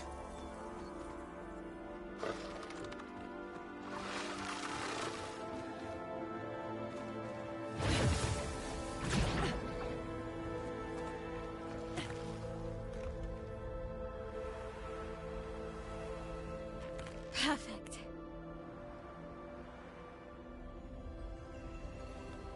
Well, that will help.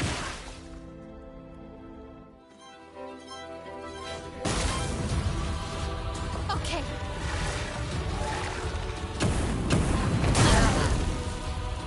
Ready?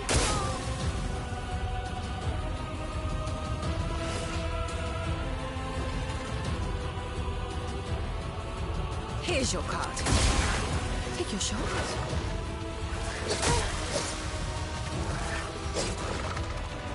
I can do it.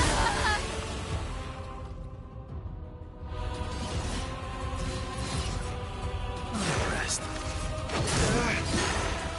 Just try it.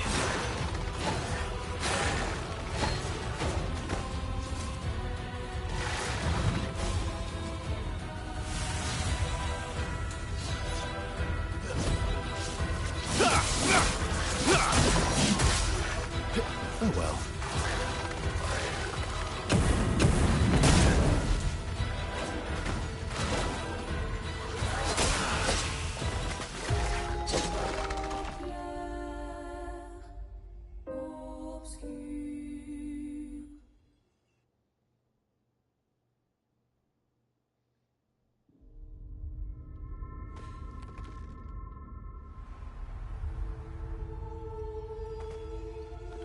Useful.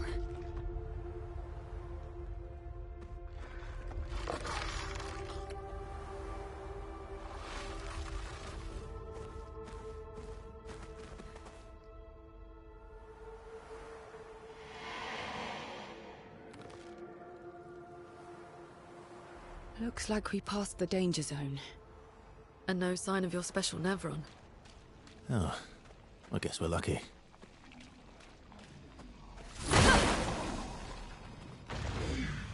I'll be honest, I usually like when you guys have tidbits, but shut the fuck up.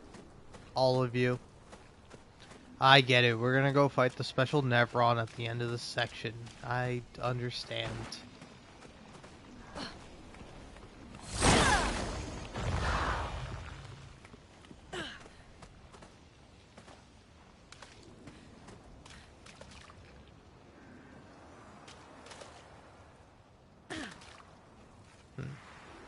Oh, there it is.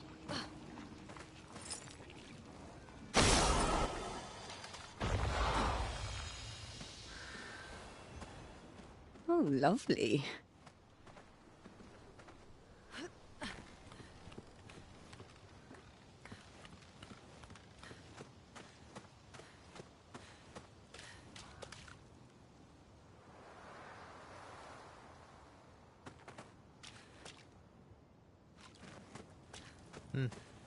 You know, do you mind if I say it? Why is Cecile or whatever her name is supposed to be? I know it's Seal, but I'm always confused about the pronunciation of names. Even when I hear them, I forget because I'm a fucking idiot. But yeah, again, what's up with her being like so kind of like horned up? Like, I feel like she's very horned up, which again is fine, but it's just like weird, right? It's like it's to me seemingly a bit odd, you know? Where it's like, oh man, what am I thinking of? There's like a game where you swap to a character and the character is like, oh fuck yes. It's Baldur's Gate 3. That's the game. But I'm trying to think of who's the character. It's Karlach. I'm like, it's not Shadowheart. It's not Lae'zel. And if it's not any of them, then I don't know who it could be. Because those are the only ladies.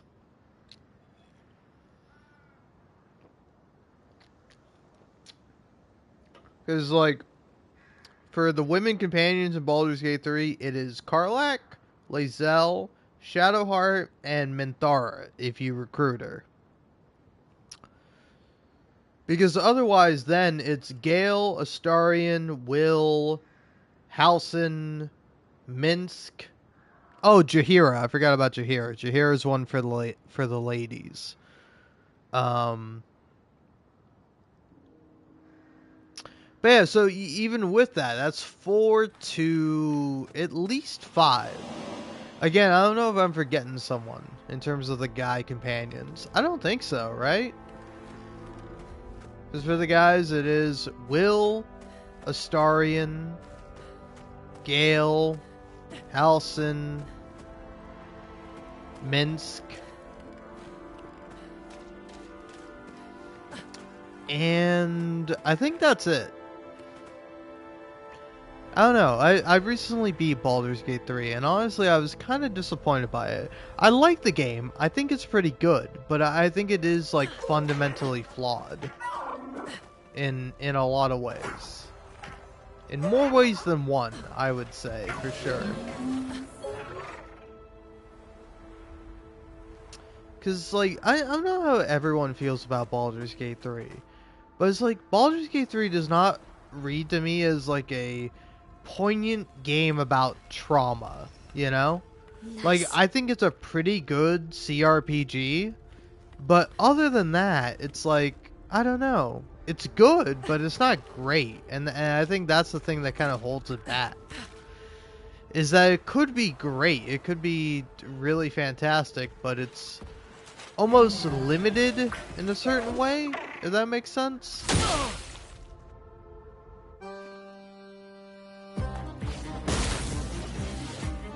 I'm ready.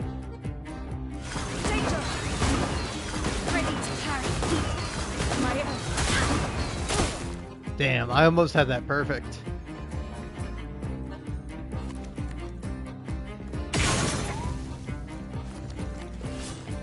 Here's your card.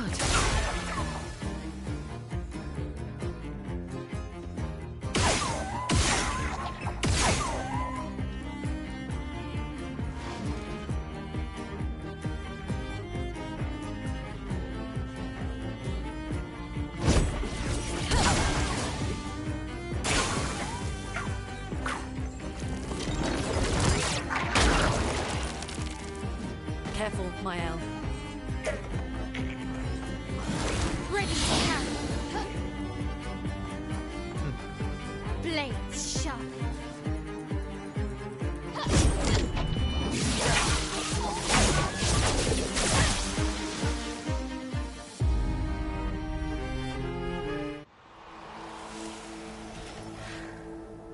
Oh, fuck you, asshole.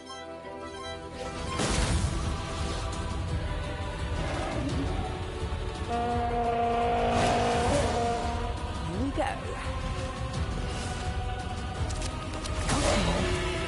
Danger!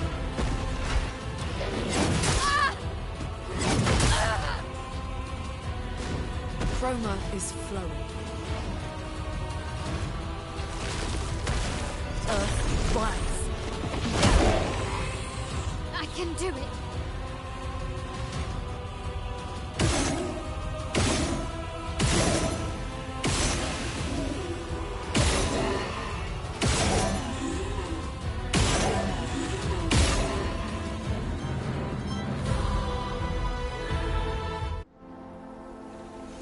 Alright. Fun.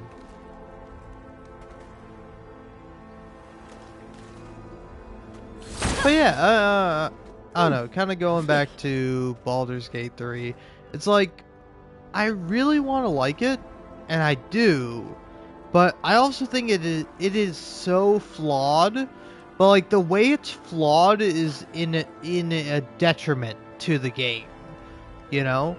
Like, having beat the game, it's like right before I had finished up playing Lost Records, Bloom and Rage. And it's like, that is such a worse game, but it is like more interesting because of the way it's made, because of how it presents itself, because of like so much going on with it, you know?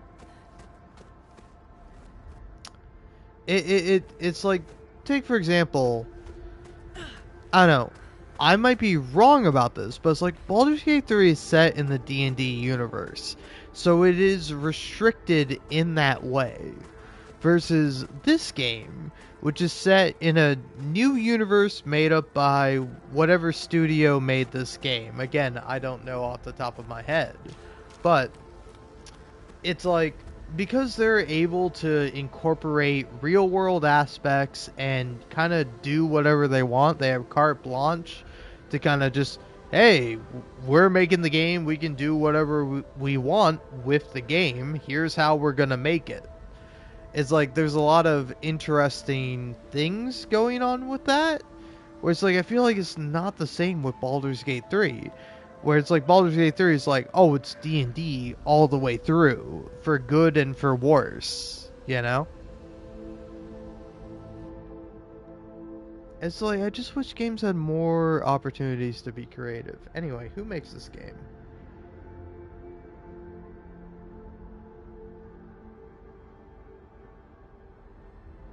Sandfall, that's it.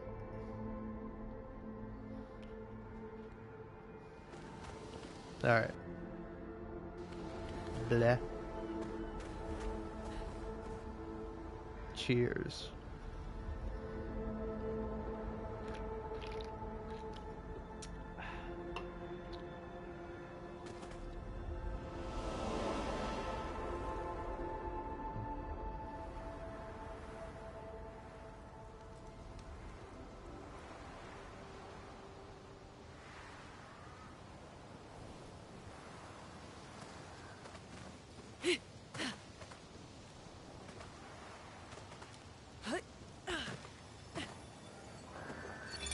Expedition 57, Carla.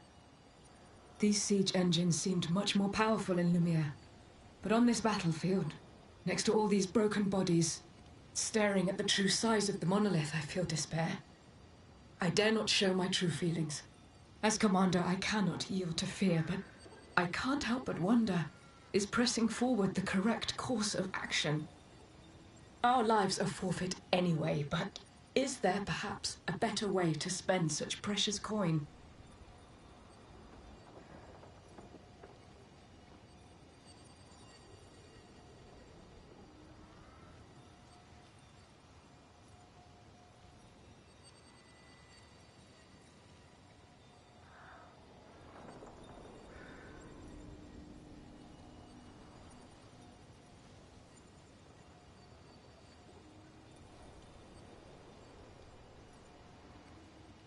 Alright.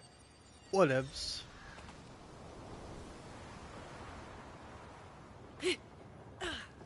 Sorry, I did not pay attention to whatever the expedition note was, so my bad on that, if that's particularly relevant to understanding the game. I'll probably check it out at some point. What was it just now? Is there no option to, like, be like, hey, show me the fucking thing, man? No, inventory my ass.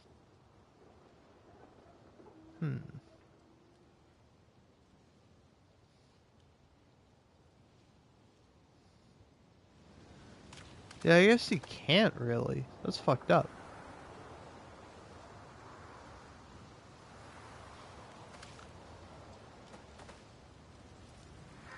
But yeah, anyway, sorry. I opened up my phone and read a Forbes article stating 10 things I wish I knew before starting Clair Obscura.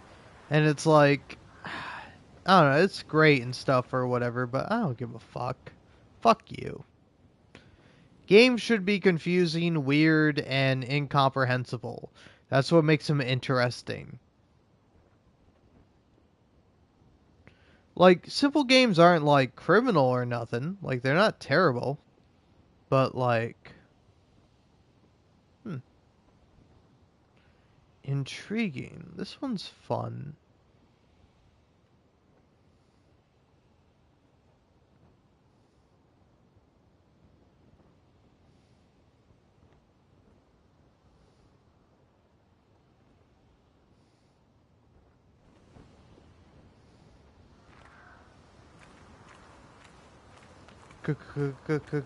Cutscene.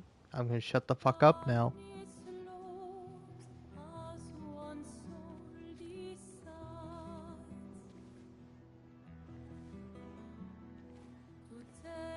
Hey. You holding up? We're almost there. Holding up. Everywhere we go, just death. Death and more death. Everywhere we go, just death. I don't want to see that anymore.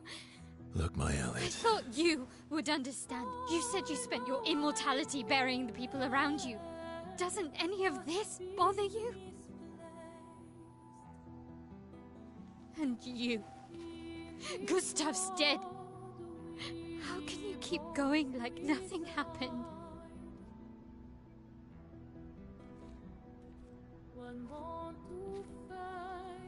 We need to continue. Why do Mael. You know what we must do. When one falls,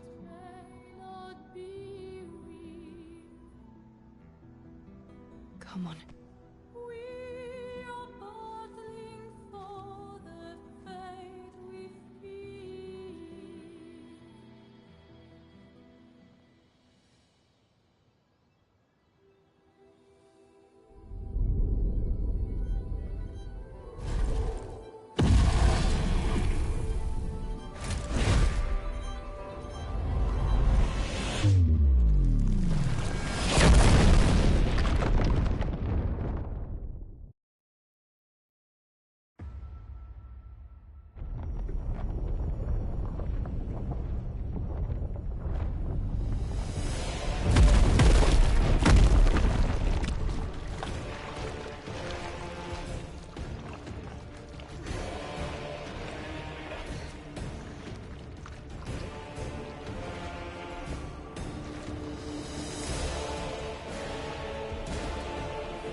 Are you hurt? Fine.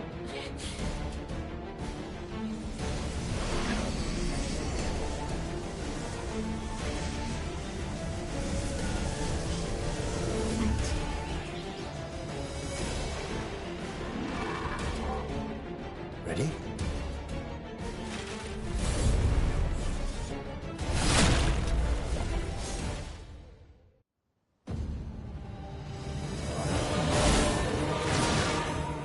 Danger! Ready? Alright, well, here we go. On to a actual boss fight or whatever the fuck.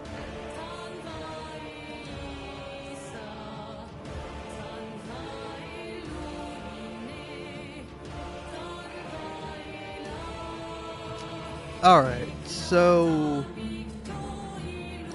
I have a lot to say. I think the primary thing I have to say right now, currently, is that cutscene sucked. Let's push forward. Like, it wasn't terrible, there were some interesting aspects about it, but, like, overall, it sucked.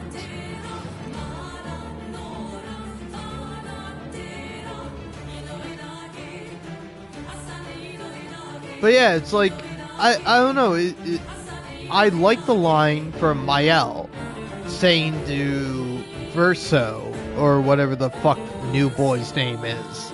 Like, I thought you would understand what I'm going through, but you obviously don't. I like that. But I don't like I'm ready. the primary idea or concept of it. Which, stick with me here. Danger!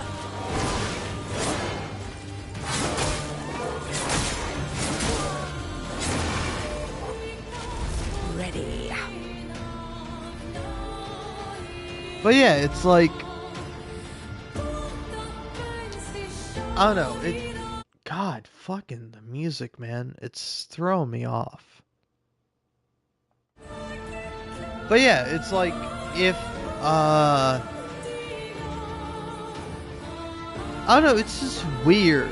It's weird, strange, and not, like, up to snuff, if that makes sense.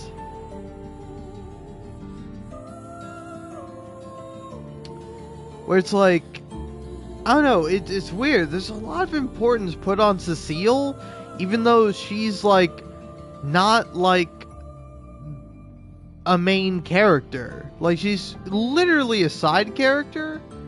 It's curious, I'm curious to see how she evolves throughout it, but it's like, I don't know. It's weird.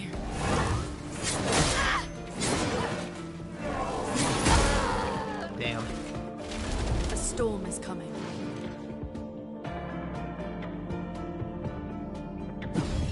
The expedition's not over.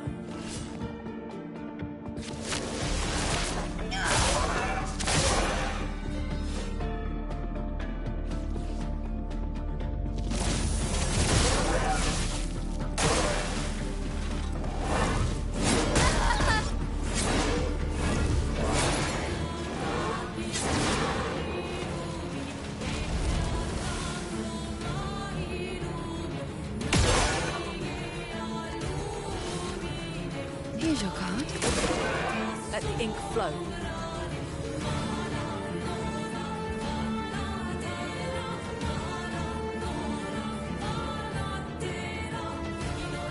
Elements converge. Not today. Deal me in.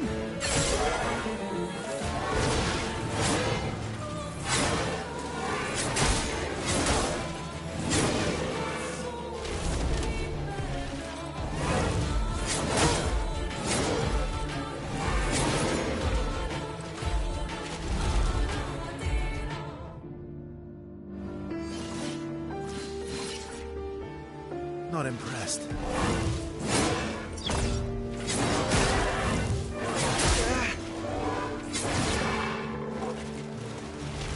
You're outmatched. Use your flair.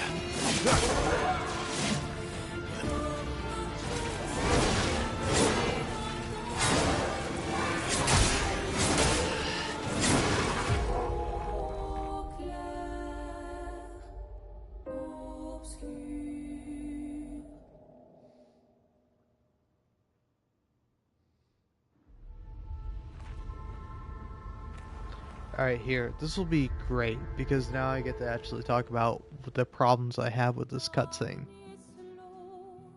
So yeah, a lot of dead folk around here. This guy literally said before, hey, you'll get used to it. He also has the same eyes as her. You holding up? We're almost there. Holding up. Everywhere we go, just death. Death and more death. Everywhere we go, just death. No shit, child. I don't want to see that anymore. Alright, fine. You're a would kid, so I'm not gonna call you a pussy, but still. Burying the people around you. Doesn't any of this bother you? No. Obviously not. And you. Gustav's dead. Why are you pointing at her? Like, what's their history? Like, I want to know more. We need to continue. Why do Mael. You know what we must do. Asshole. When one falls. Dickhead. Come on.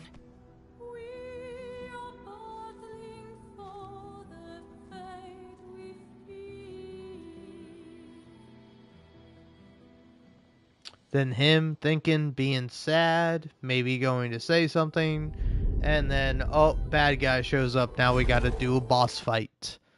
Who cares about this? I don't fucking care about this. You're getting in the way of doing interesting shit by being an RPG.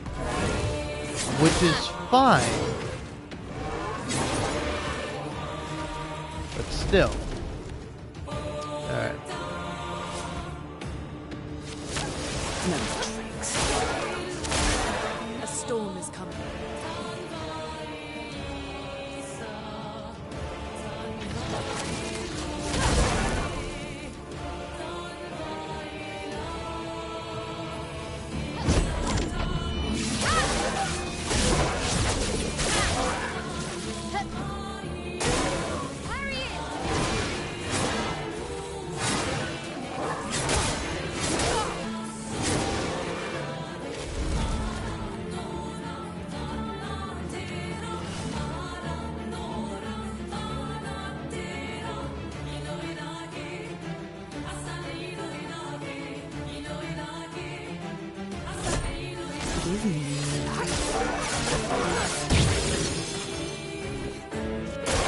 I'll do it.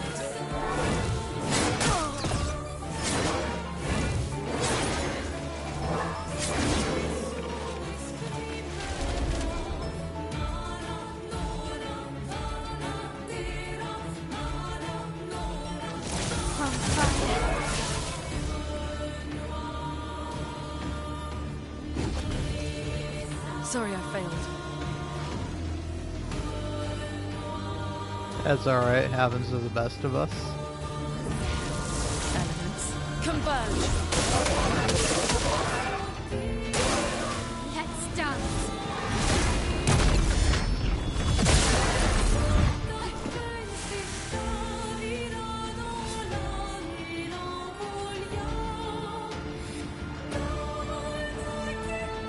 digging. Lumi, attention!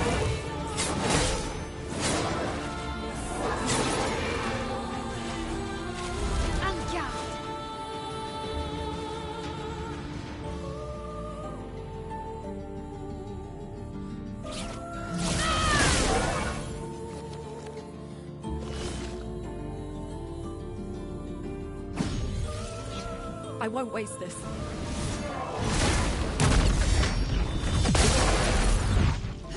Let's push forward.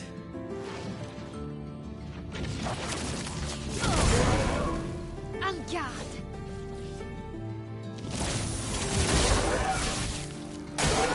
Okay.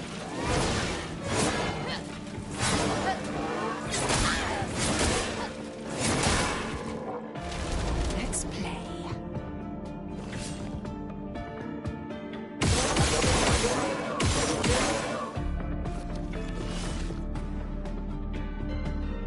Here's your card. It's locked on you.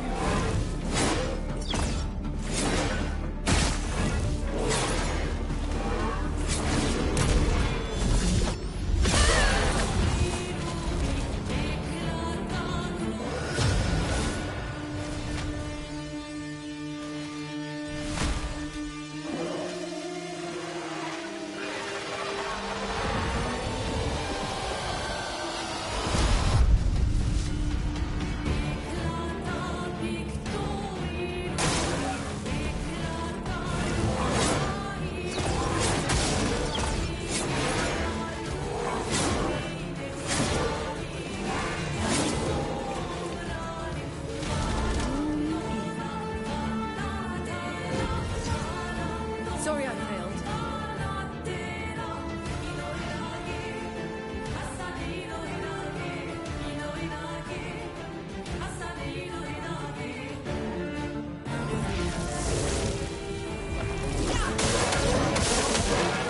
Finesse and grace.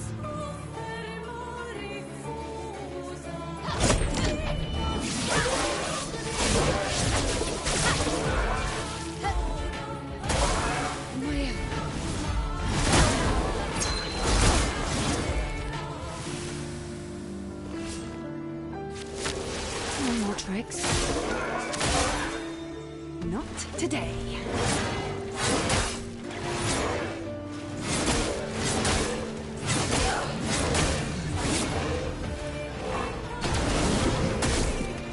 Oh, okay. Ready.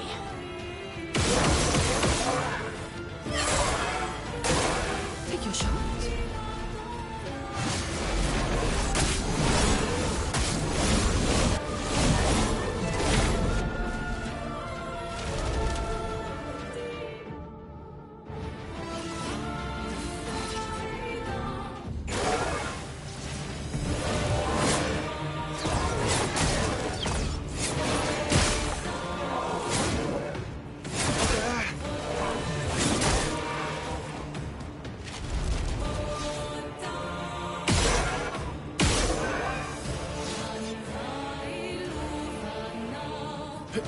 I'll use your fire.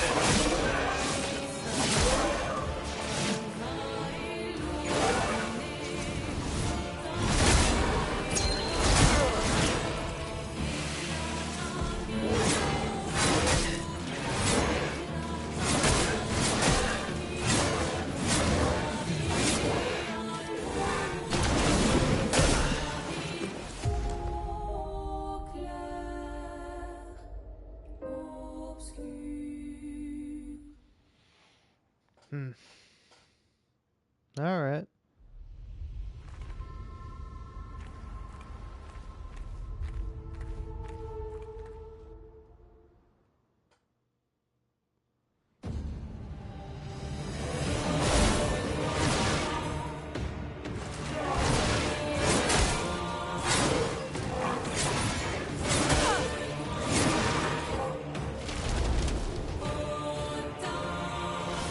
Here's your card. A storm is coming.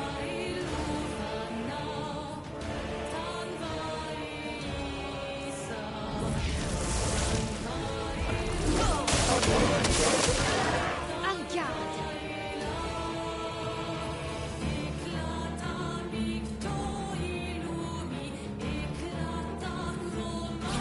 this death. Please survive.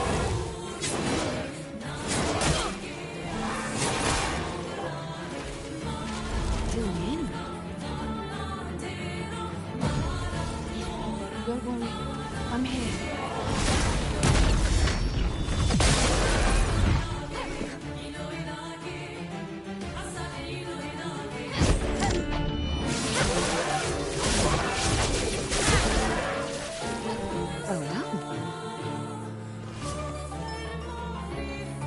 Eyes don't lie. Okay, chroma is flowing. Feel the burn. Okay.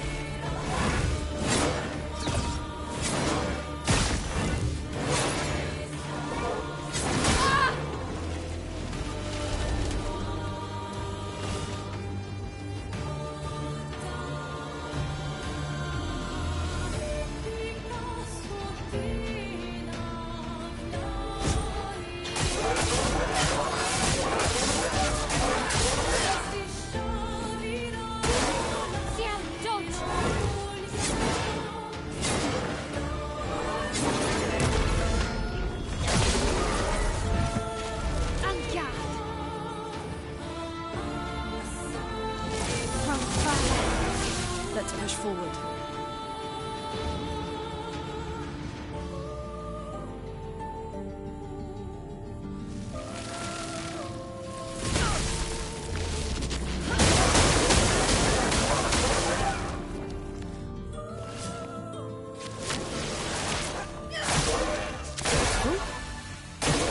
I'm ready.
I won't waste this.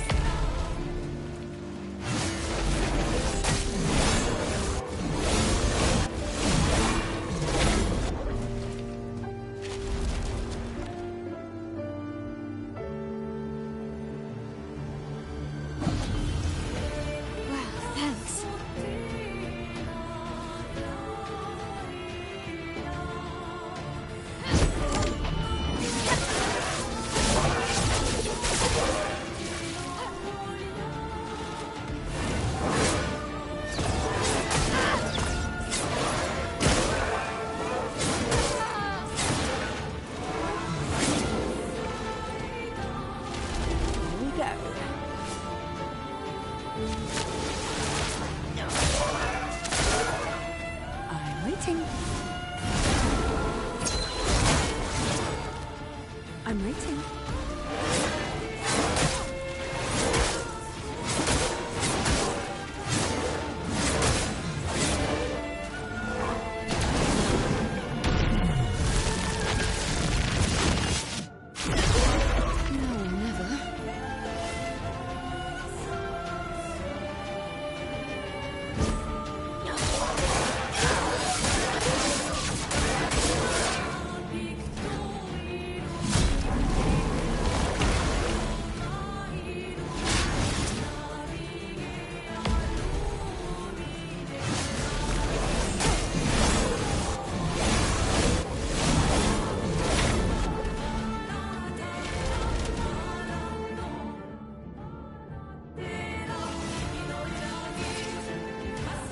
Just try it.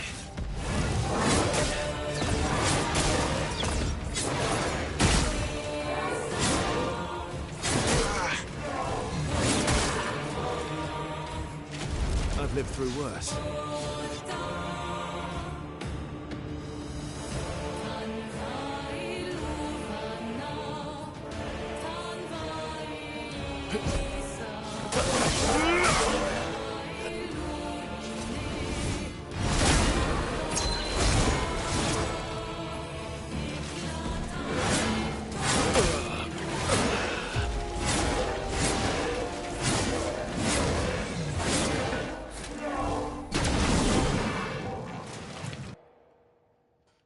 God, this is one fucking hard boss. Alright.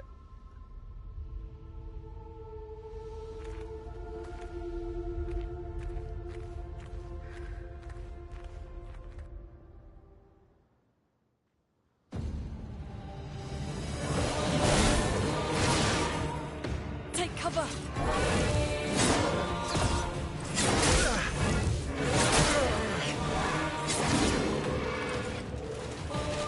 Let the ink flow.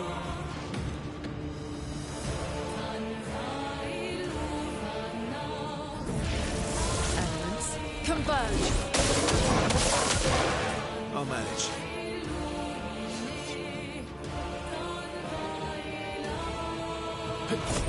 Faster.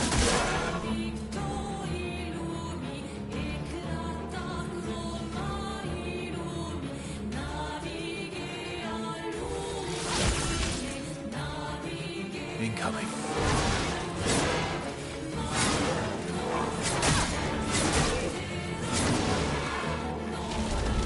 Careful, my elf.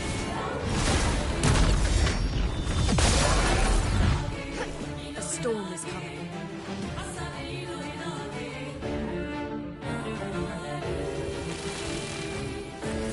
Lightning, strike!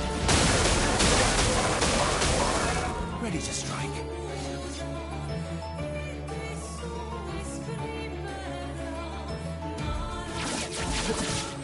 Target marked.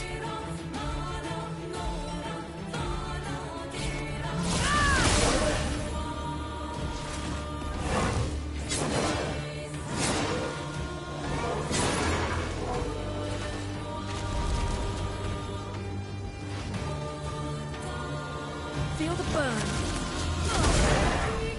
I'll manage.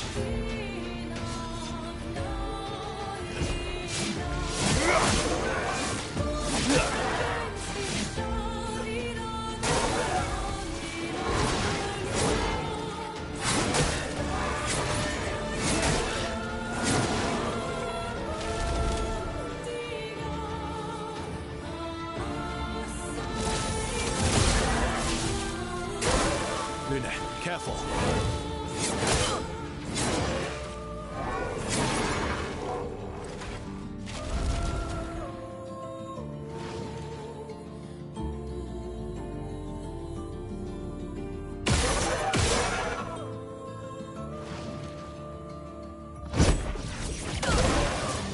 You're outmatched.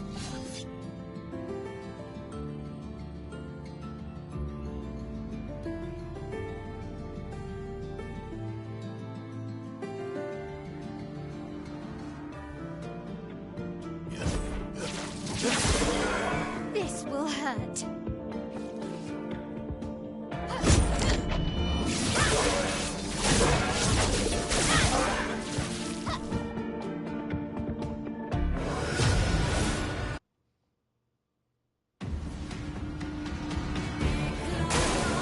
Not impressed.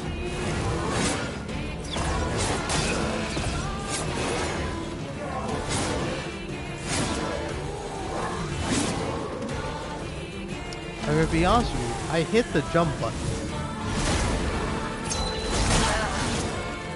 The timing on that is fucked up.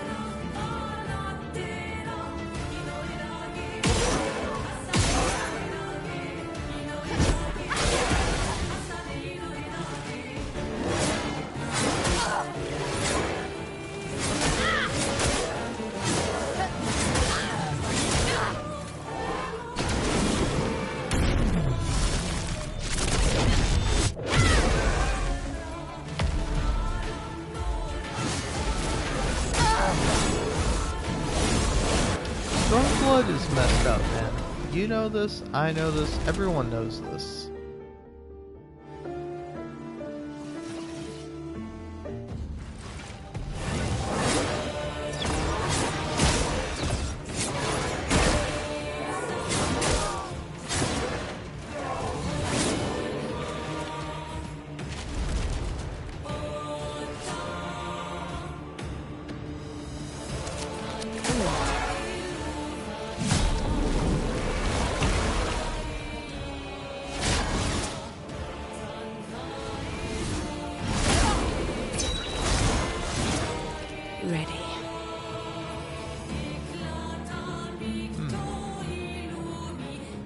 Okay.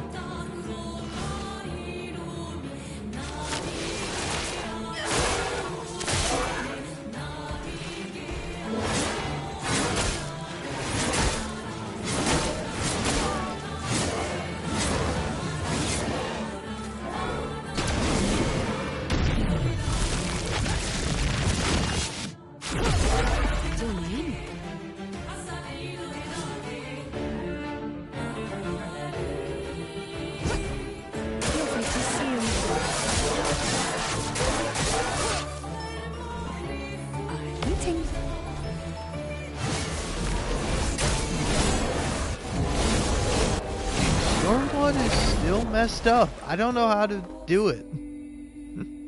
It's weird and strange, and I don't understand.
tricks?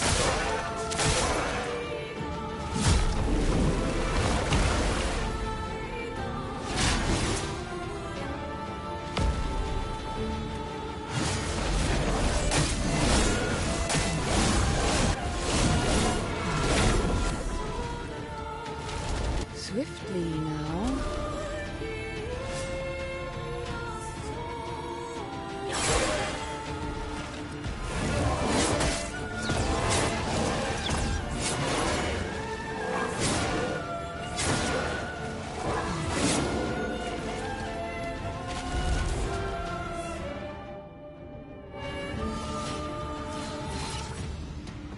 Not impressed.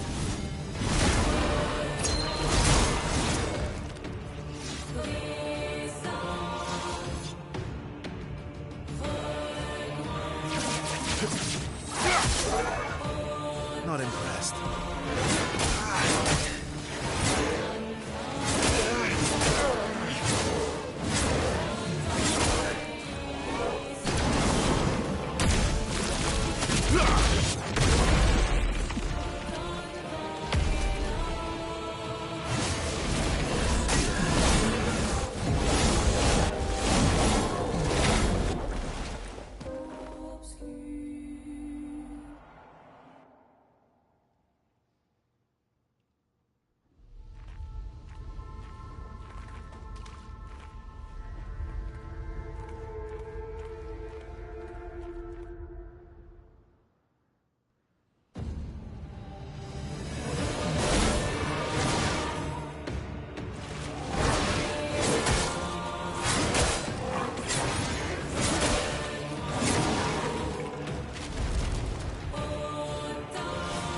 Here's your card.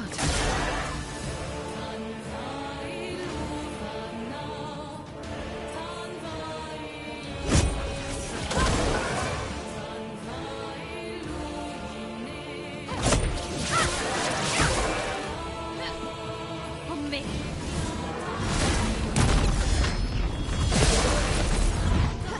Well, well.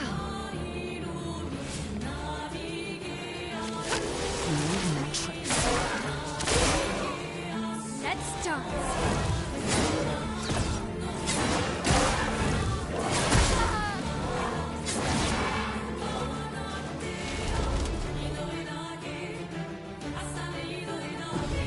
The expedition's not over.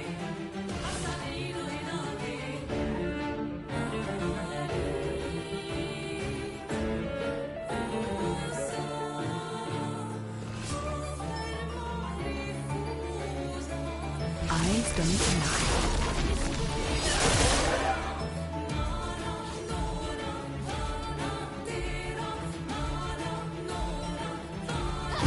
Finesse and precision. Please survive.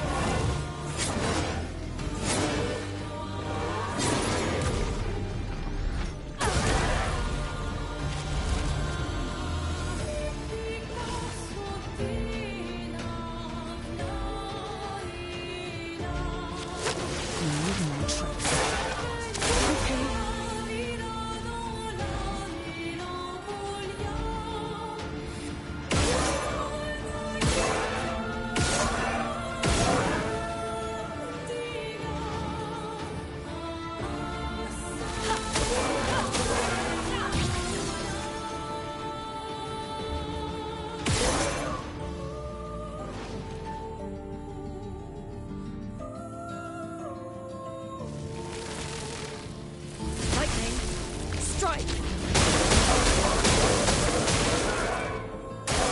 Brace yourselves.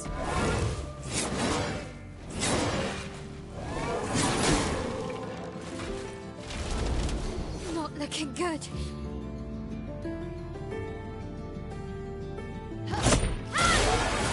Till me in.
won't disappoint.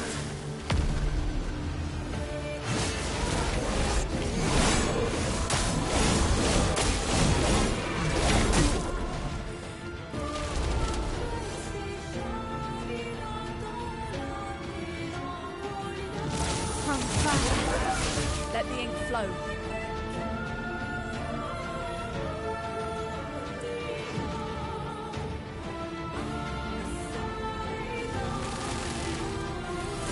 Lightning, strike! Danger!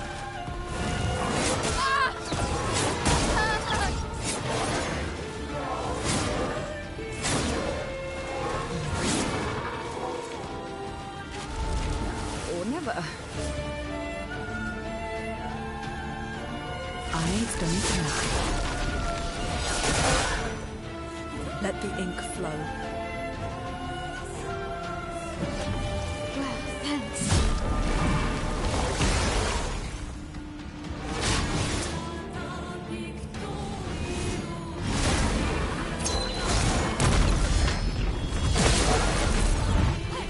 Time to strike.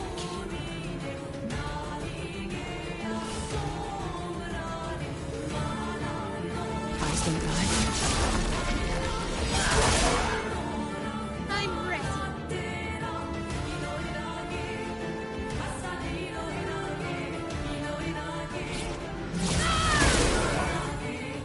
It's locked on you.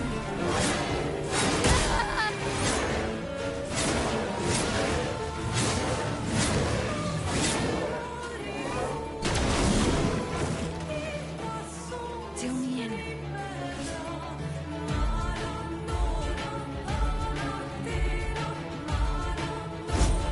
You're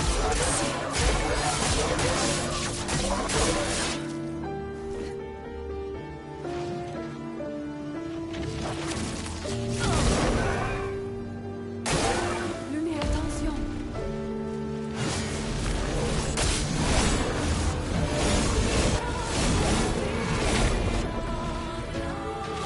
no, never.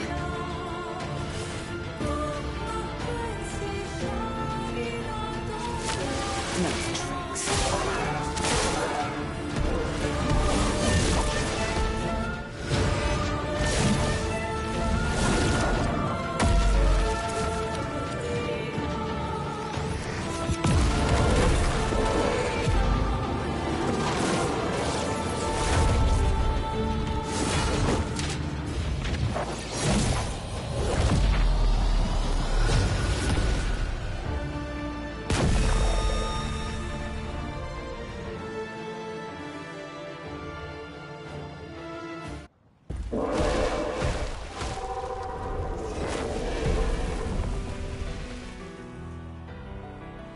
Well, turns out this Neverin wasn't that strong, but you did well.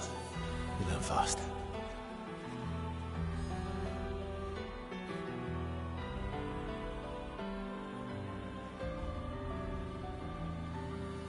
All this. This is what we're fighting for.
You wanna know what's weird?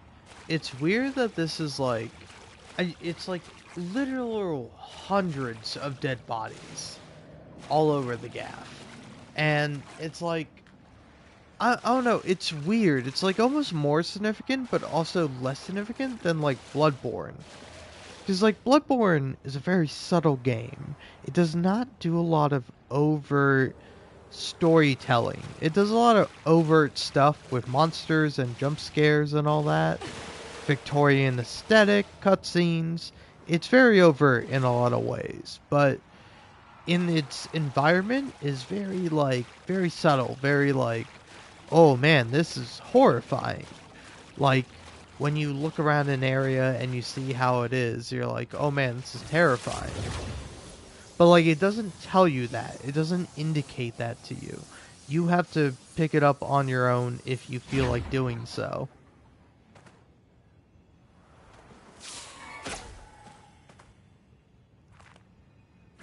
So it's like this game does the opposite, where it's like, oh, Mael feels insecure and, well, not insecure, but like weird and off-put by all the death and destruction around her. Well, let's give her like the most immediately. And it's like, you see all these dead people? This is what we're fighting for. Okay, fuck you, I'm alive. Listen, all these guys might be dead, and that's sad or whatever, but have you considered that I'm alive and they're not?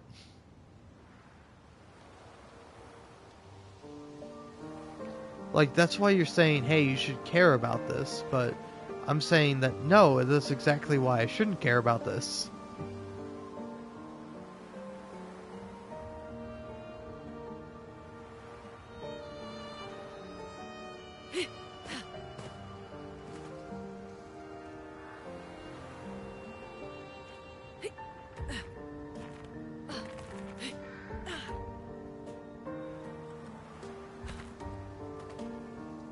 Useful.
Volevo maio solo fatte.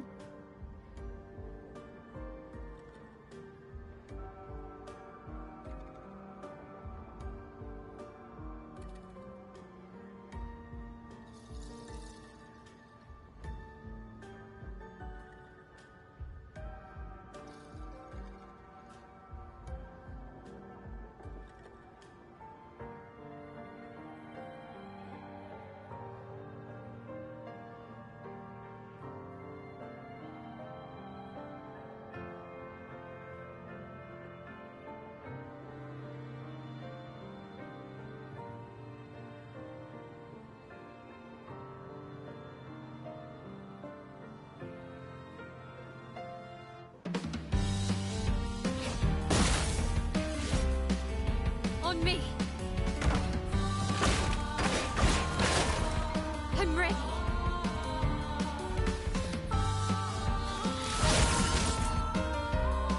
On me.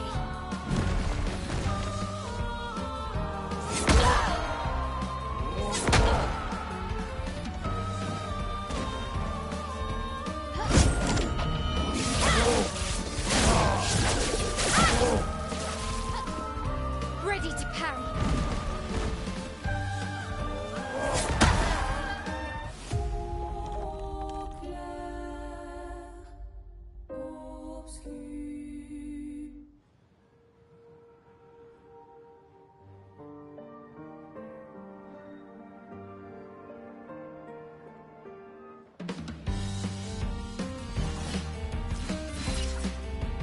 Oh well.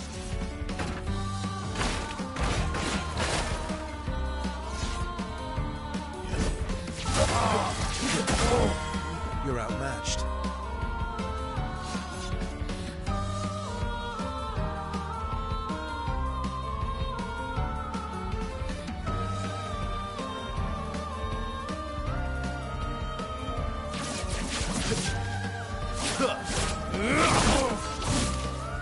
Not impressed.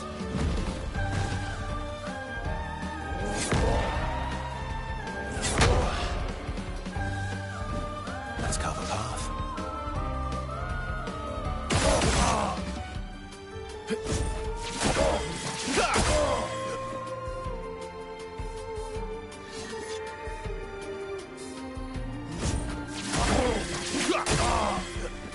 Oh well.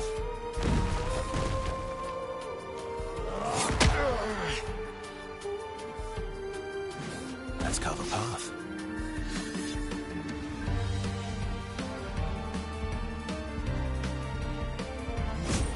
Faster. Not impressed.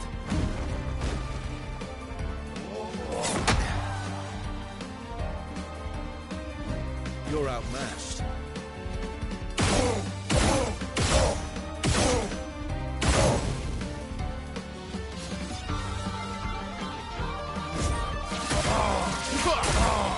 Let's carve a path.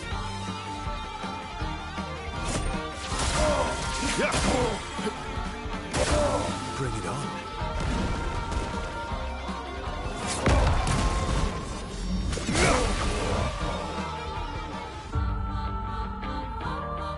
Kula fosów na bil.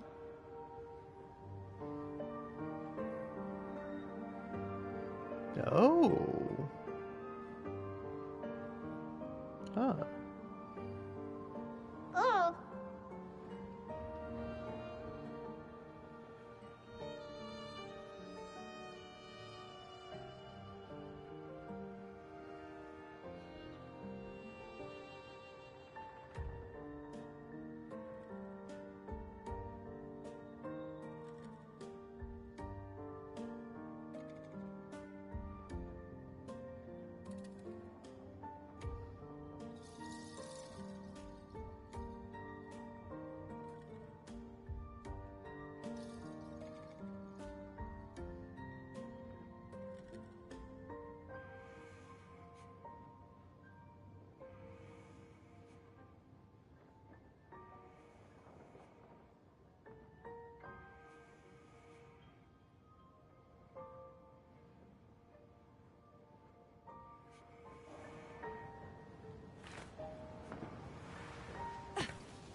Is this the place?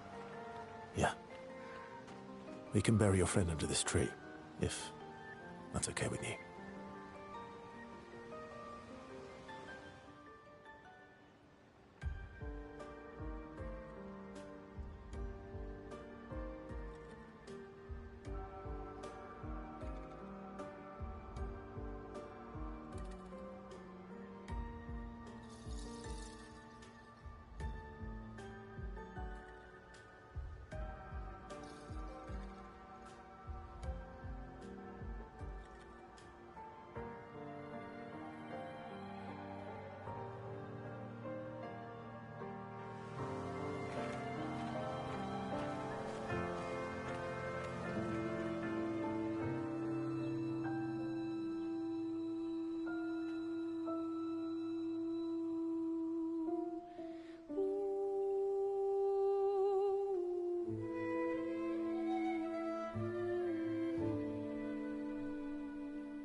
Couldn't wait for me, could you?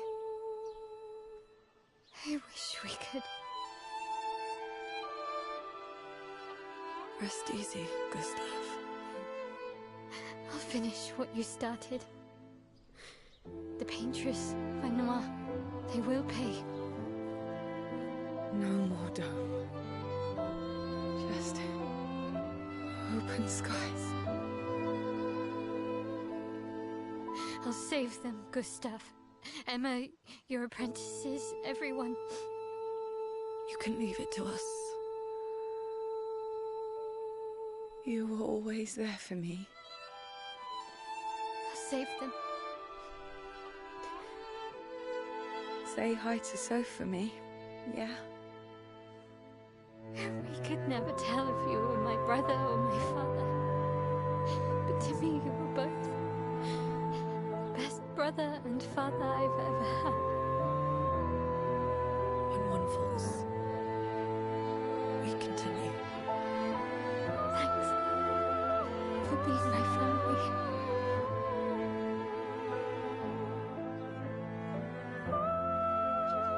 See you in the next life.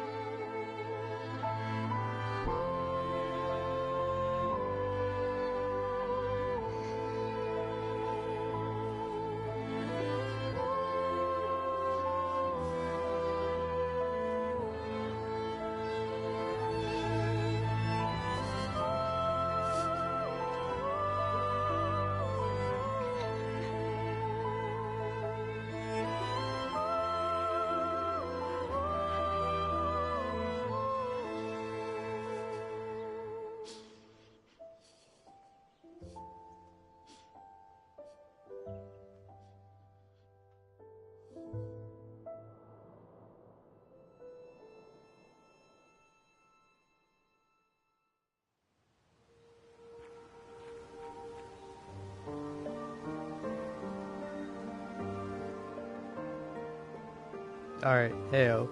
I'm sorry, but that got me really good.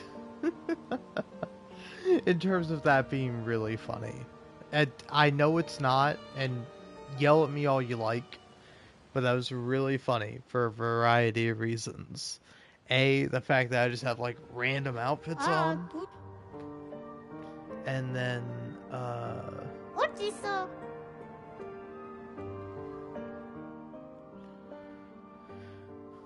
like, I guess, the other thing was, like, Mael being like, we could never tell if you were my mother or or my sister. Sorry, the opposite. We could never really tell if you were my father or my brother. And it's like, I don't know, man. It's all a bit much, ain't it?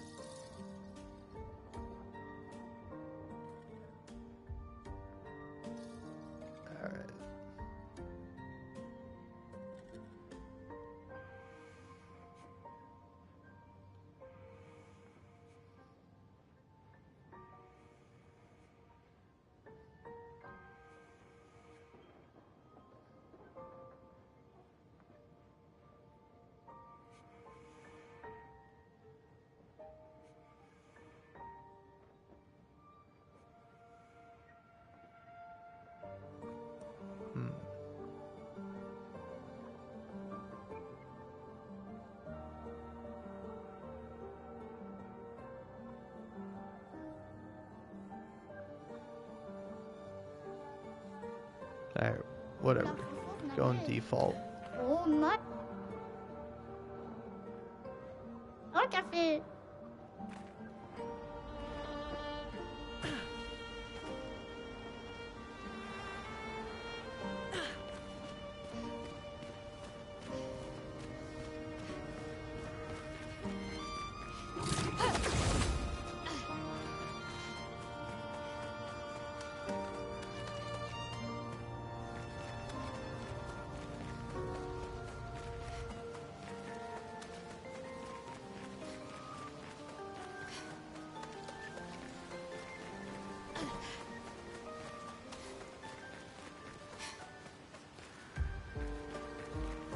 Is this the place?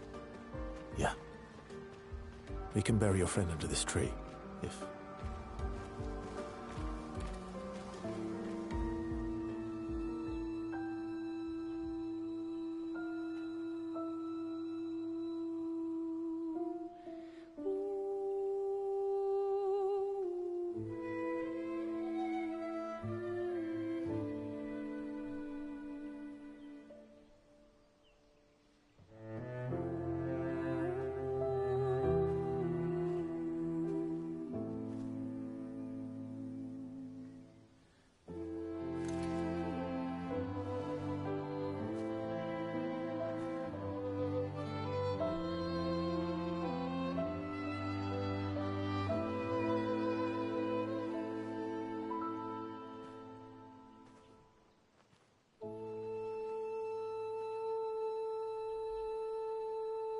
Couldn't wait for me, could you?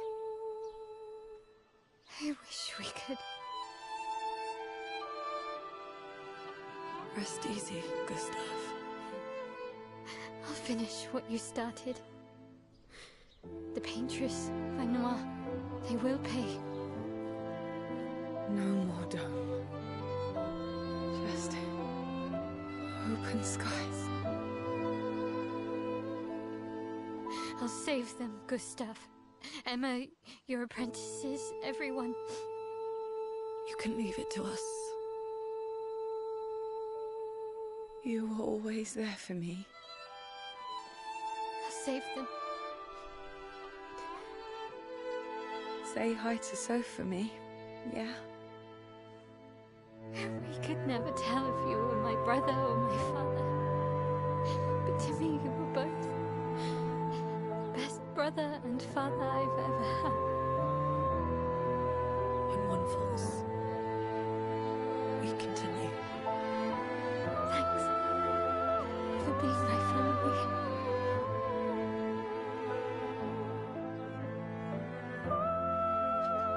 See you in the next life.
Alright, cool cutscene. Or not, I don't know. You decide.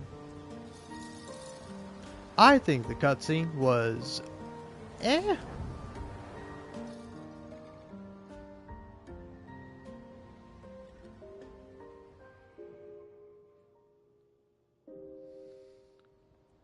For about 2 hours. Then there's a big lake. We shouldn't go there at all. We should make a right, and then it's gonna take a few hours, and then we make a stop. We get some rest and some food, and then from there, we head north to Monoko Station. Why there? To recruit my oldest friend. We'll need the extra firepower, because our next goal will be to take down the Paintress' heart. Her heart? Yes. You can't just stroll up to the Paintress. The chroma there is far too dense. It erases anyone who gets close. But if we destroy her heart, the barrier will fall. Okay. So where is this heart? What does it look like? What it looks like, that I don't know. But I do know that it's somewhere in the center of old Lumiere. You found old Lumiere? Yes. So it's true. Before the fracture, our Lumiere was part of a larger city on the continent. I've traveled with many expeditions. I was with the 58th when we found old Lumiere. But Renoir erased them before we could get further. And I don't know much more. All right then. Let's go meet your friend at Monoko Station. And then, we'll take the Paintress's heart.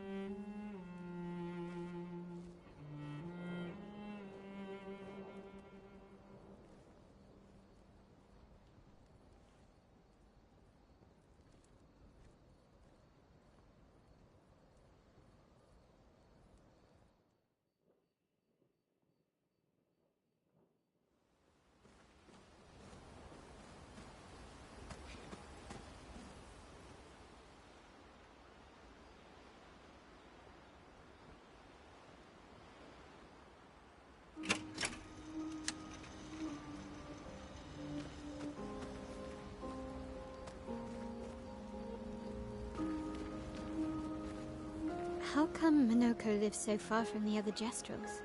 Monoko's a searcher. They travel the land looking for Jestrels who went missing after the fracture. The lost Jestrels. Yeah. That and he, pissed off Golgra. Your oldest friend is a Jestrel? Yes. We've been friends for as long as I can remember. Gustav would have loved that. Why? Because he liked Jestrels? Because he liked the idea of friendships that could last decades. We don't get to enjoy such long friendships in Lumiere.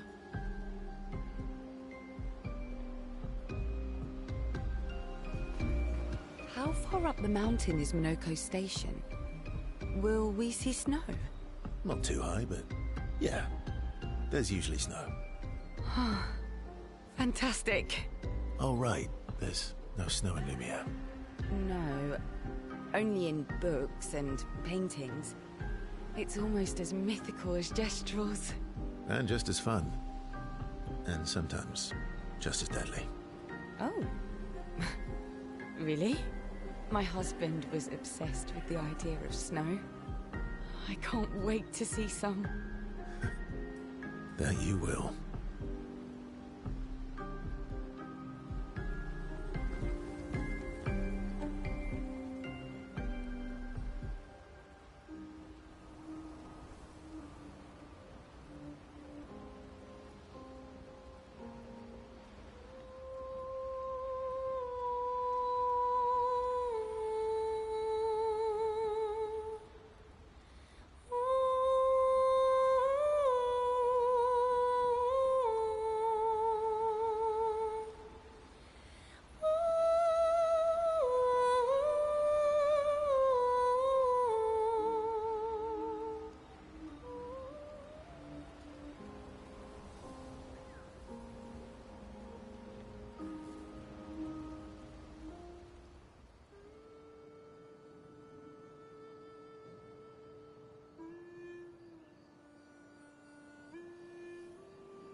What are you working on? Contingency plans.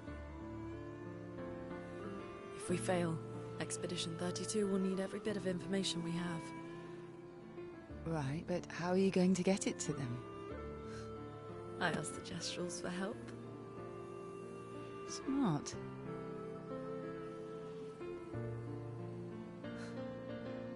What are the stars whispering to you? Actually, I'm the one whispering to them. Oh? It's something my dad and I used to do.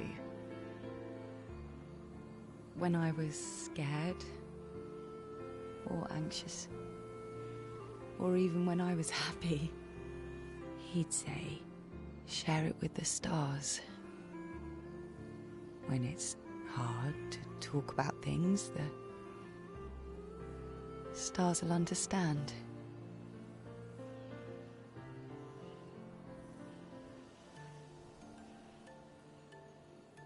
I like that.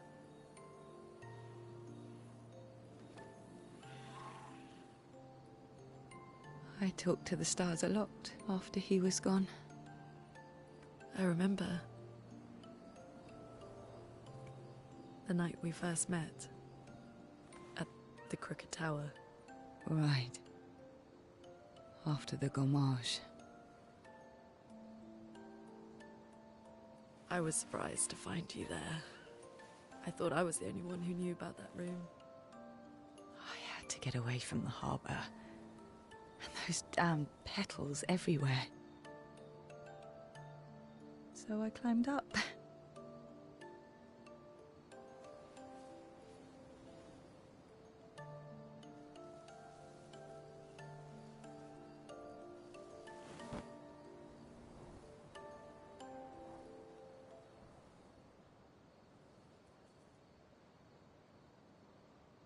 It wasn't logical.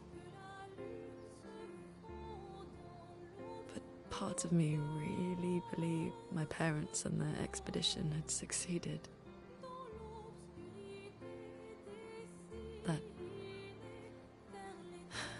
That they'd stopped her.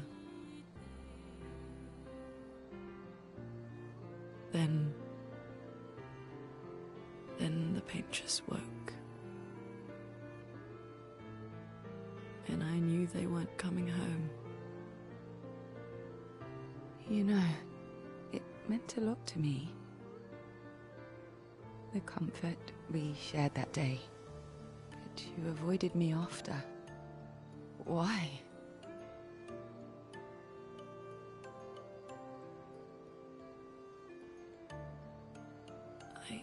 It wasn't personal. I cut a lot of people out of my life. Okay, not personal.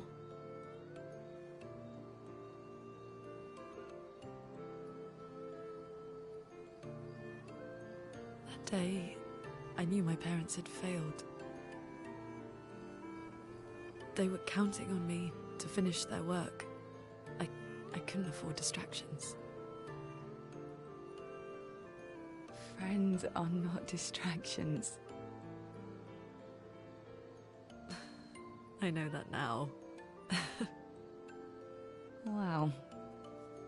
We're in the middle of nowhere with 1 year left to live. What better time to build friendships? I could use some wine, though. Making friends is thirsty work.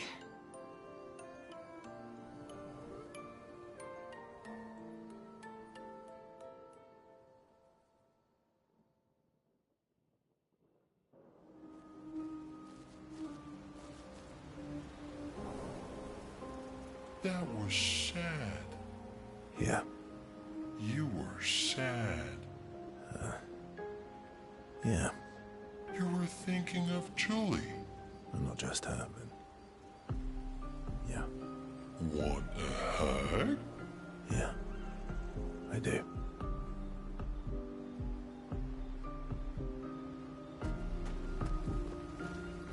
Your oldest friend is a Jastral. Yes. We've been... Gustav would have... Why? Because we don't get to enjoy...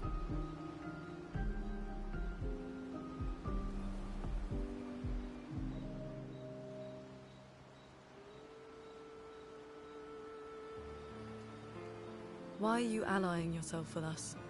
Not a lot of options out here, in case you hadn't noticed. What about the previous expeditioners? Did you help them too? Yet they still failed. That's a terrible way to ask questions. Do you always interrogate people like this? Given the circumstances, I think we can skip the pleasantries, no? Alliances are usually give and take, as are conversations. Trust goes both ways, no? Alright then. As a gesture of good faith, I'll show you how to use Lumina. No need. I got it. Well, aren't you a quick study? But I appreciate the gesture. Thank you. Mm-hmm. Trust works both ways. All right. As a gesture of good faith, I'll answer 3 questions. Choose wisely. Only 3. Someone's a bit greedy. 3 questions with 3 follow-ups. You're really pushing this. I think it's reasonable. All right. Go for it.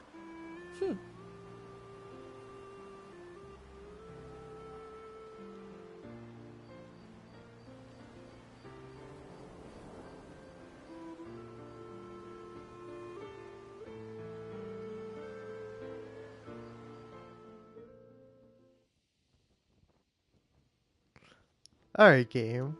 I didn't realize we were gonna cheap out at the end there. Hey, listen, we're done writing dialogue. Here's what happens.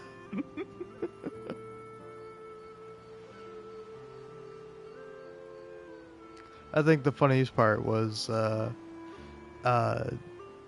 Verso's evasive, which pisses Lune off even more.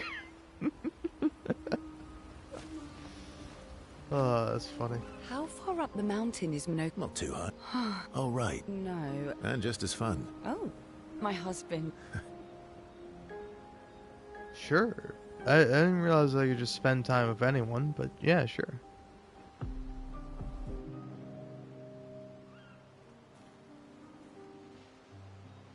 You seem less stressed than the others. Is that your conclusion? After your extensive observation of our team? Yes.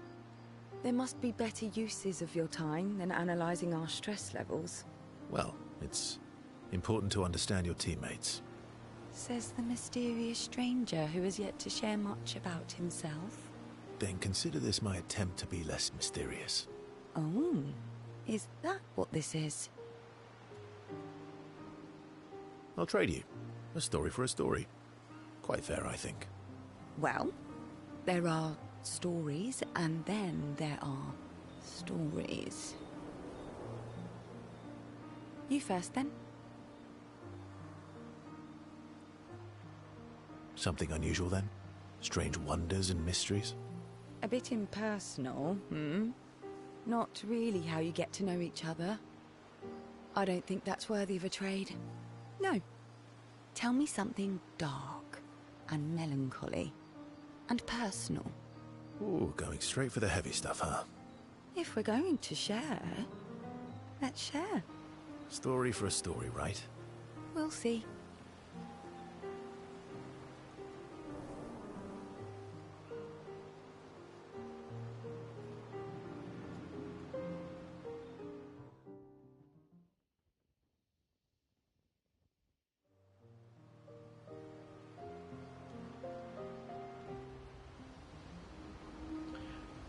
I honestly, it's like, for how long and extensive the conversations are, I do not expect them to just hit you with a, hey, here's what happened. This guy was evasive or whatever, but then this person said this. They argued for a couple of minutes, and then after that, they said this to one another, and then they parted ways. Like, what? Why? How come Minoko lives so Minoko's a lost? Yeah. Well, let's hang out with this guy. That was sad. Yeah. You were sad. Yeah. You were thinking of Julie. And not just her, but... Yeah. Want a hug? Yeah. I do.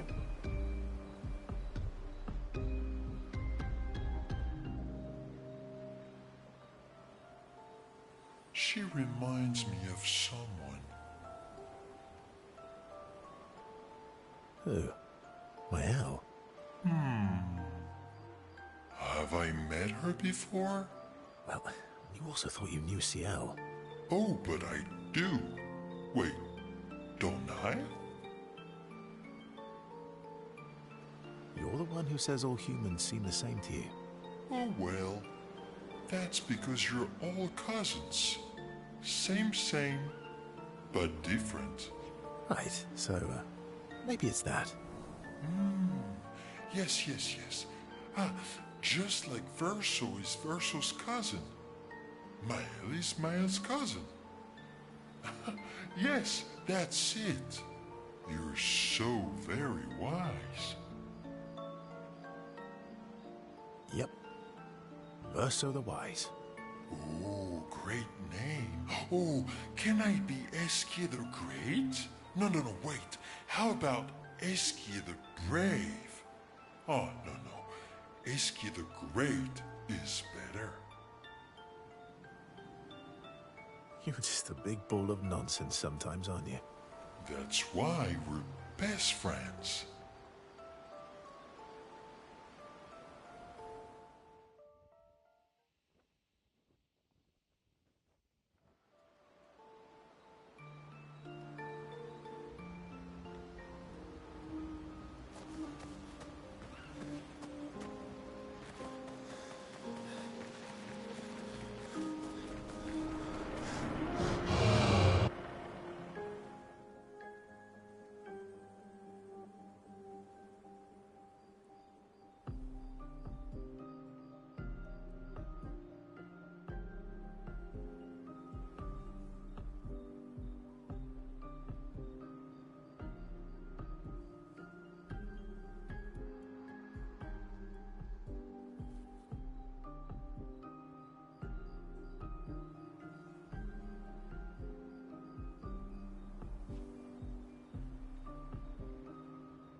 Hey. Hey.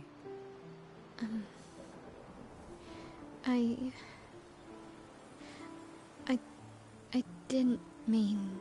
It's fine. I just... I miss him too. It's hard. The pain we feel every time we lose someone. I've tried many ways of dealing with it. Running from it, sitting with it, compartmentalizing it. But what I needed was to use it.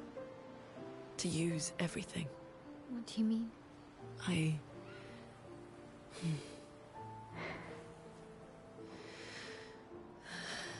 I feel everything. And I let it burn inside me.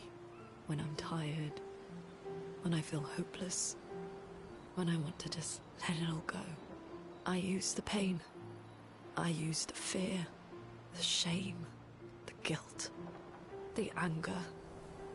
I use it all to keep going, to make sure I continue. Oh no. I can almost feel them beside me. Everyone we've lost. Walking with me. Especially when I use chroma. I feel their presence, their closeness. And they help me. You feel Gustav? Yeah. I do. I'd like to feel him with me too. You have an affinity for chroma too. Try it.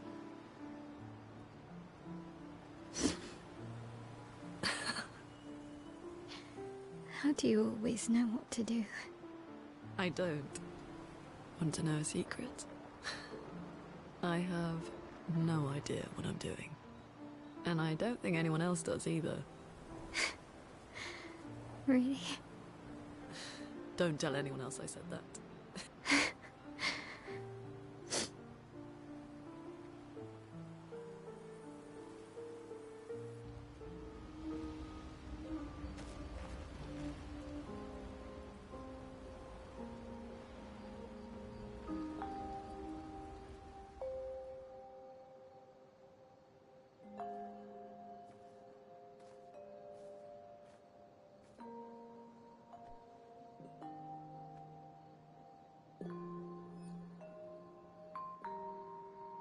Thanks. It really was a beautiful place. Glad you liked it. I've buried friends there too. You were right about condolences. We offer them because we don't know what else to say, but there's no comfort there. No. All we can do is carry them with us. I guess.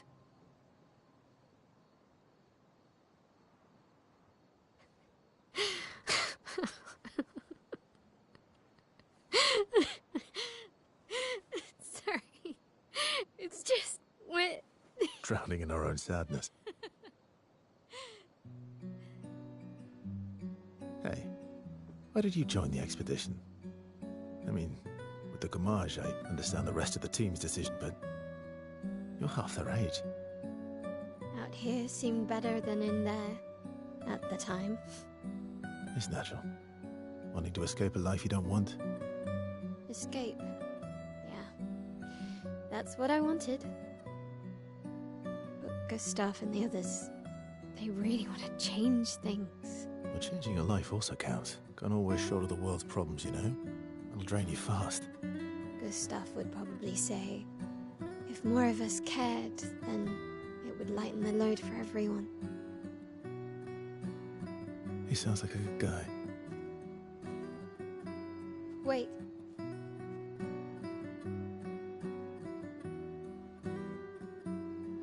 I kept Gustav's, so you can have mine. You'll need one if you want to be an official member of our merry crew. I gotta say, I didn't take you for an official kind of person.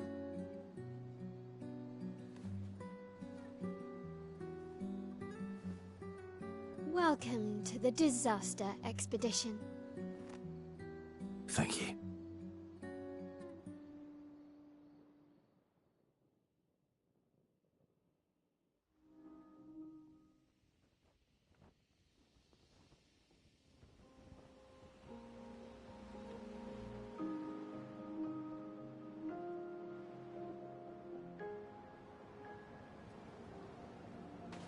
How far to Minoko Station?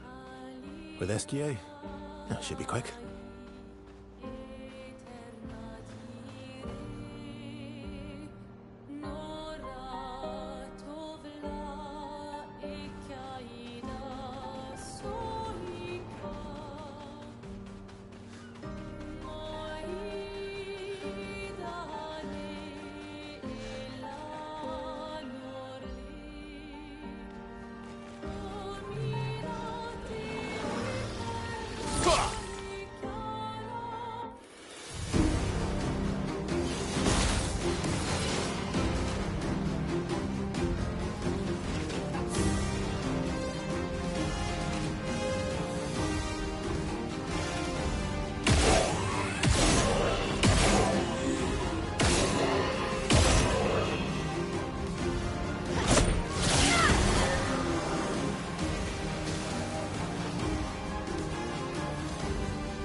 Let's carve a path.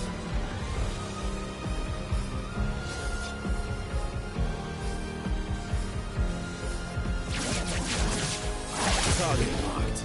I'll do it.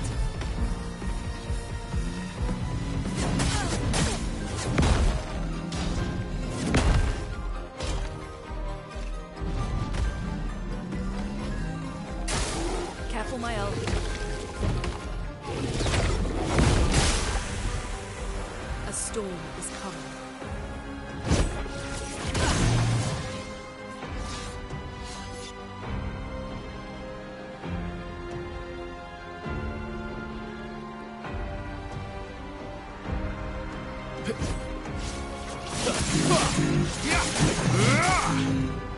Finesse and grace.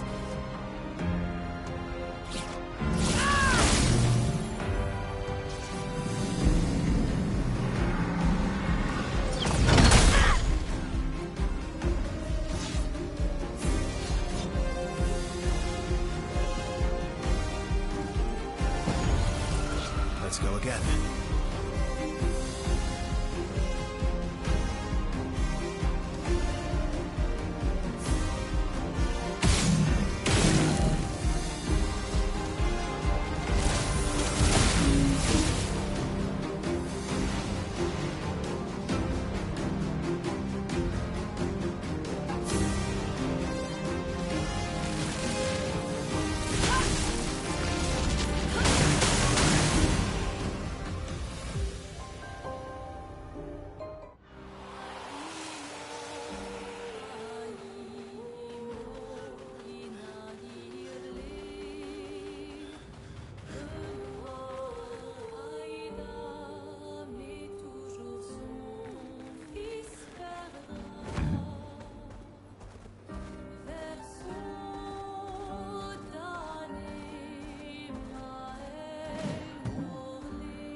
Minoko Station is to the north, not far from here.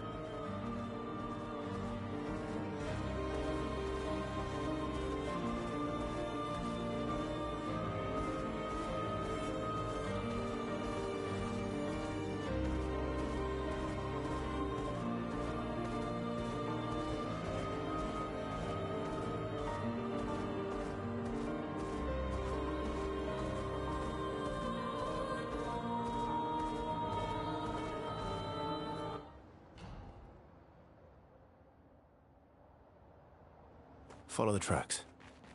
They'll lead us to Minoko. A train. Gustav would have liked to see that. Is it true before the fracture, Lumiere had trains running throughout the continent? Always running late. But here we are. Minoko Station. Is that a Grundis? I knew it! They're real too!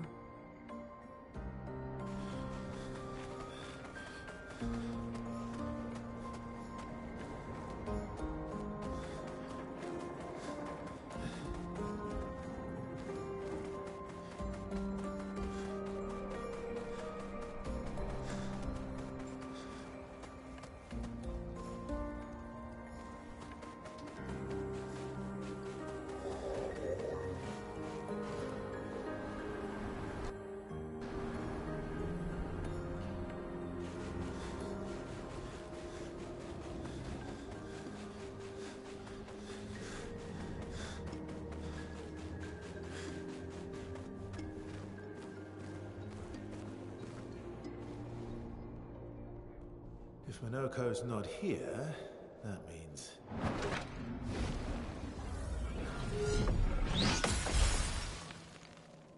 slow as ever, mon vieux. Your reflexes remain sharp as ever. I approve. Esquire, did Verso pull you into another adventure? New friends. You speak our language. He had a lot of time to kill, so I taught him. Ladies, could I... Ow! interest you in a duel? Definitely a gestural. No point trying to talk until we've calmed Minoko down with a relaxing fight. Be careful though. Minoko's fighting style is a bit, peculiar.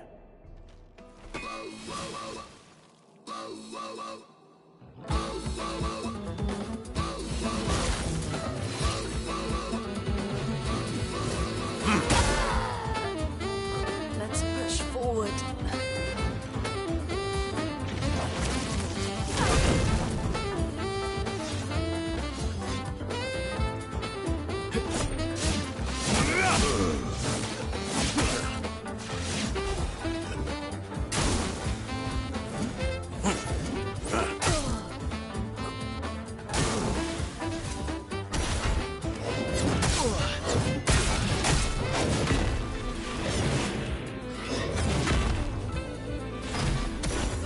He can turn into a nebula. Sorry, I failed.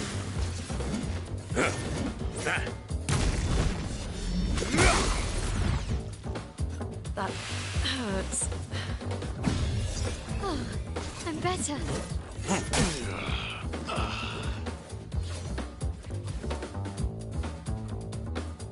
My sword is dead.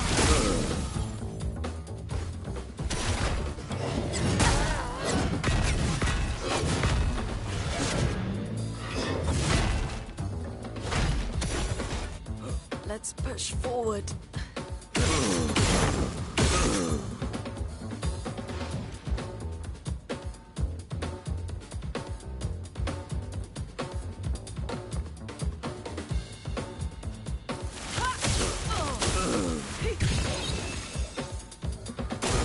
Ready to evade. Ready to evade.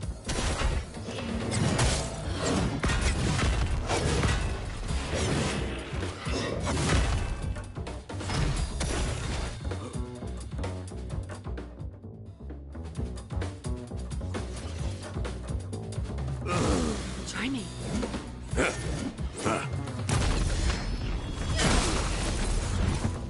Ready? Here's your card.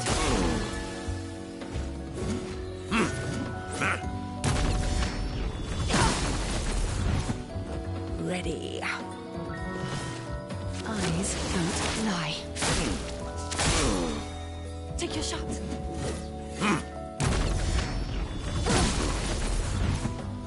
Ready.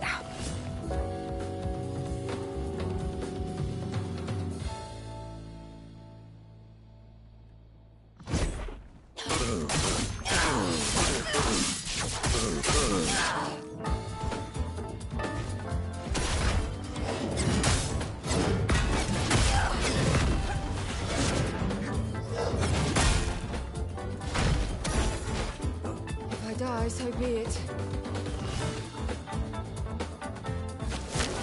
No more tricks. Try me.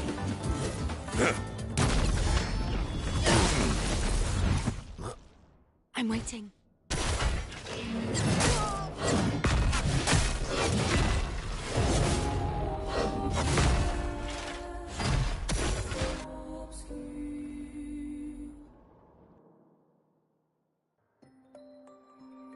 Follow the tracks. They'll lead us to Minoko. A train. Gustav would have liked to see that. Is it true before the fracture, Lumiere had trains running throughout the continent? Always running late, but running, yes.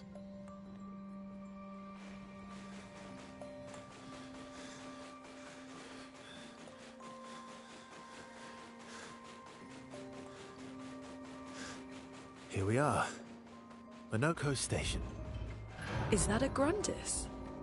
I knew it. They're real too.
If Minoko's not here, that means...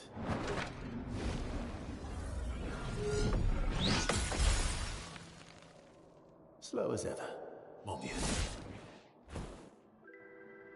Your reflexes remain sharp as ever. I approve.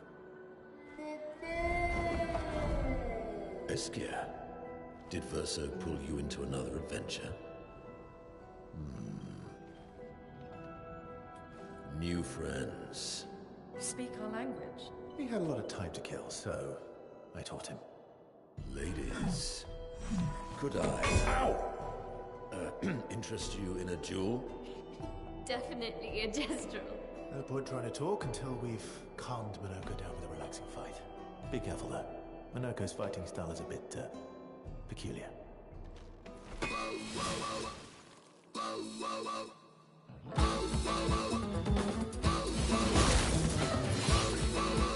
Get ready.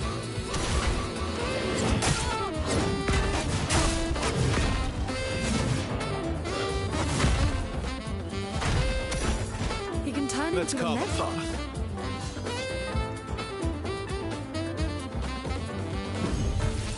I won't lose again.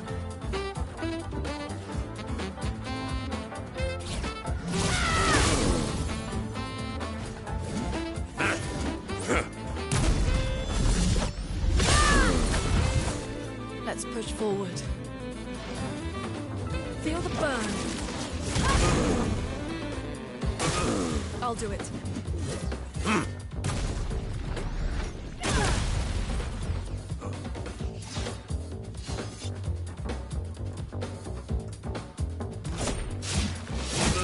Use your fire.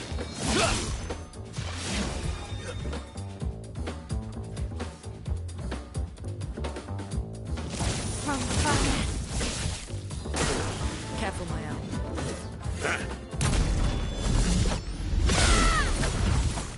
No margin for error.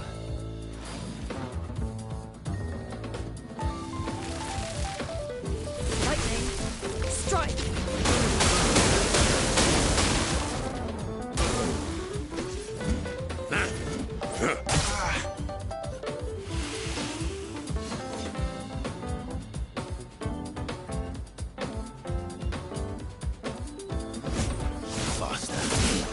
En garde!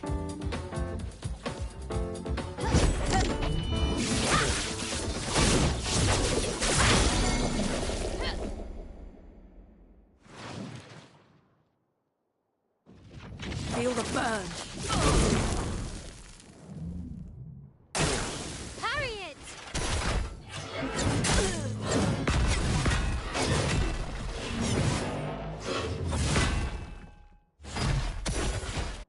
Let's carve a path.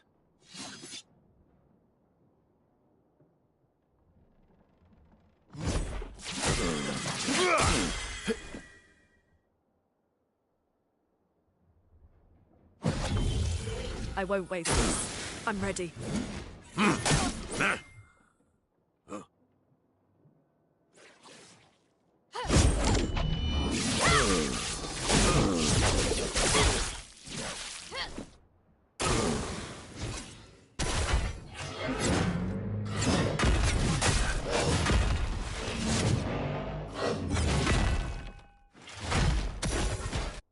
You're outmatched. Here we go.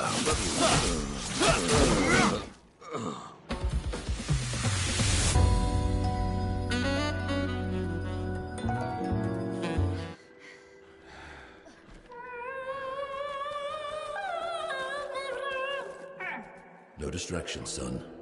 I'm really busy beating up strangers. Noko, what are you doing here?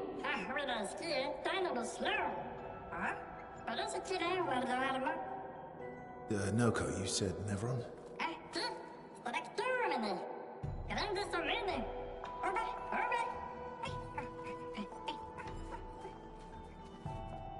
Oh.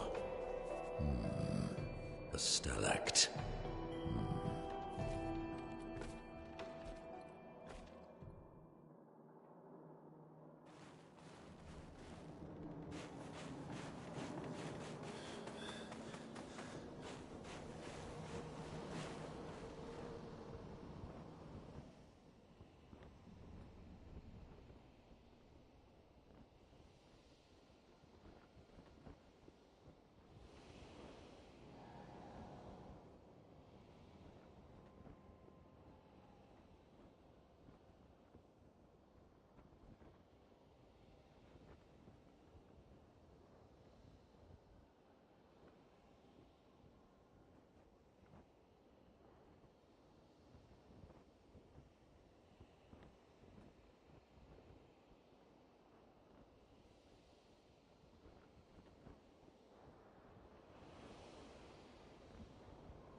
Friends of Verso, as honored guests, the first fight is yours.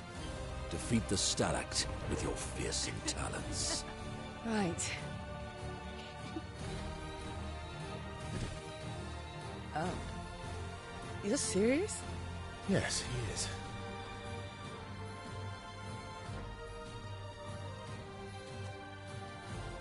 You little coward.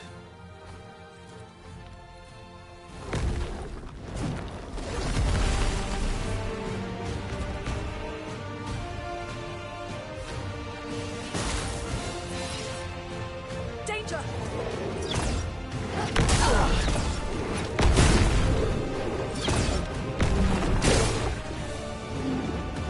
That hurts. Verso, why aren't you using gradient attacks? I don't need pointers from the one sitting on his lazy ass. You didn't teach them, did you, you lazy old fart? Very well. I shall generously impart my wisdom.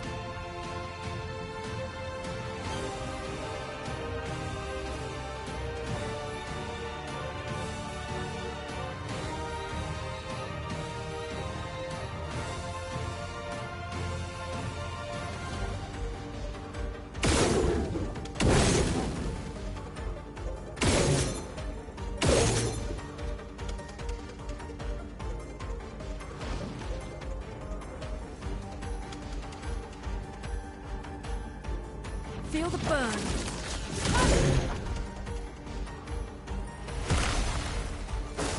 Watch out, Mael.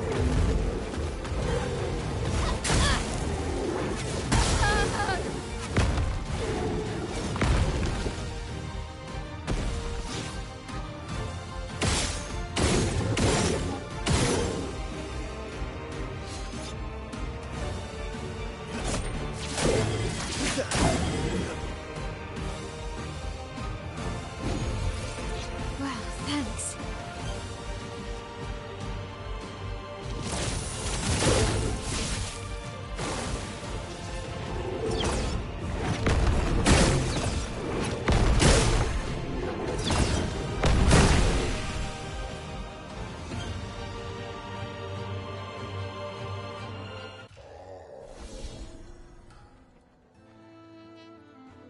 You found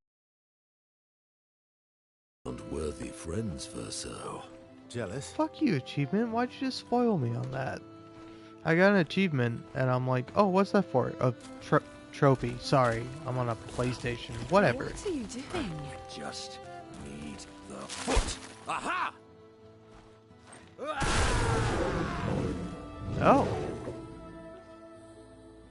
He transforms by collecting Nevron feet. Don't ask me how it works. I've never understood.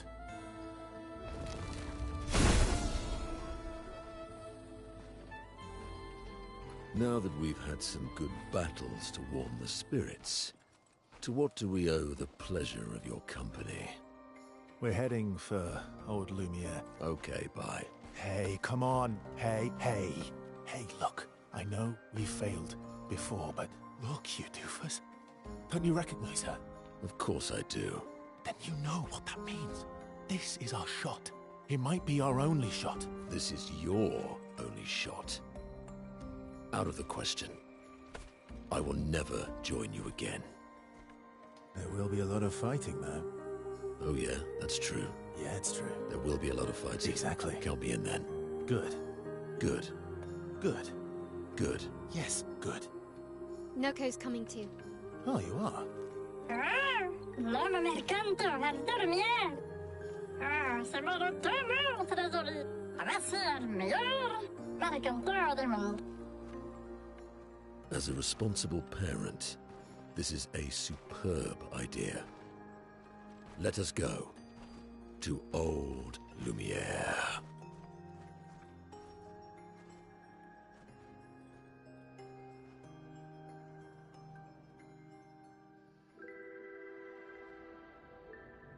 Grande sucamene nella straktorgodo.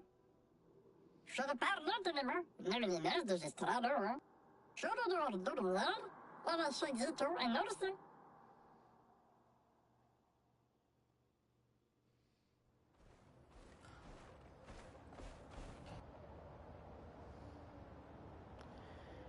Yeah, sure. Yes. This is the last party member? Really? I wasn't expecting this.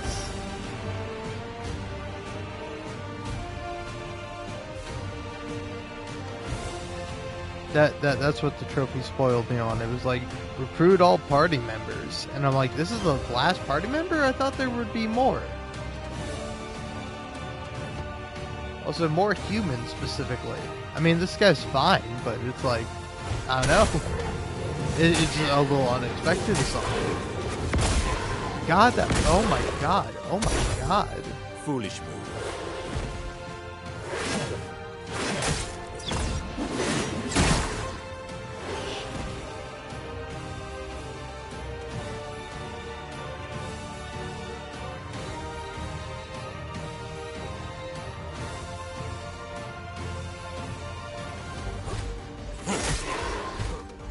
Foolish move.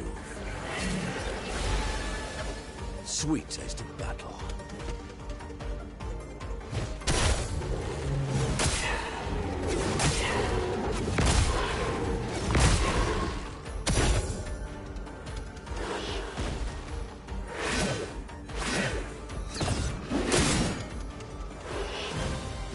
Sweet taste of battle.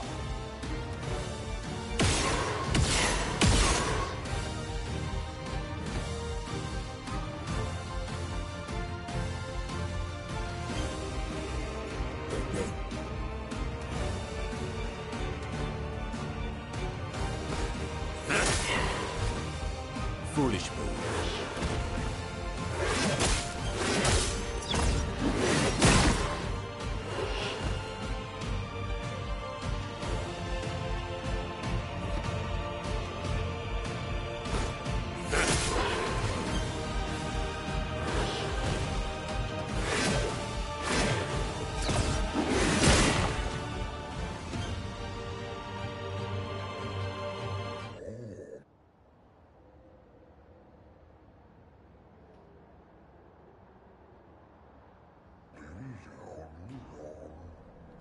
Alright, learned a new thing.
go.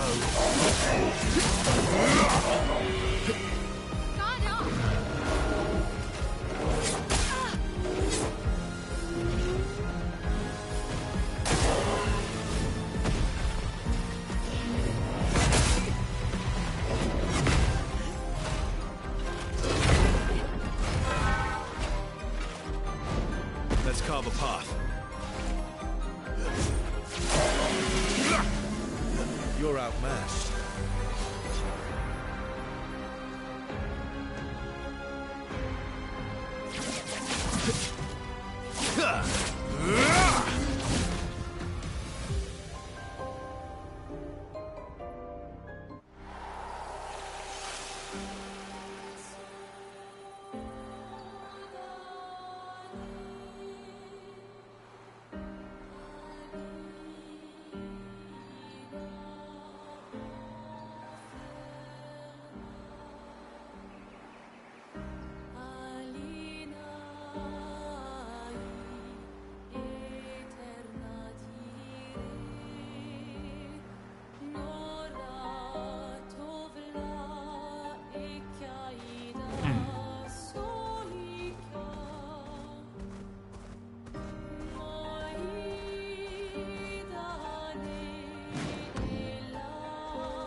Good stuff.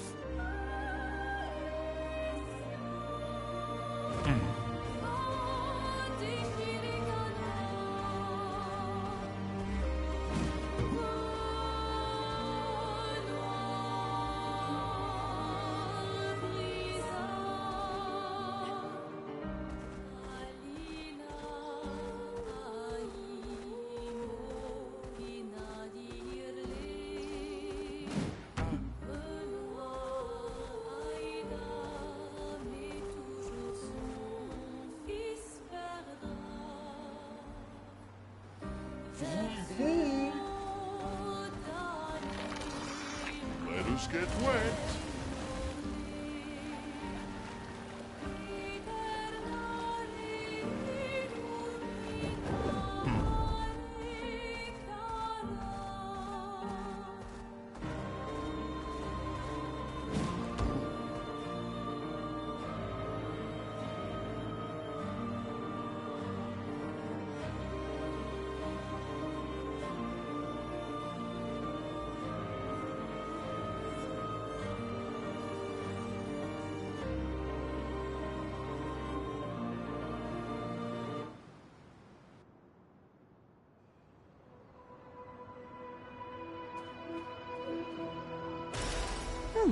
Lovely.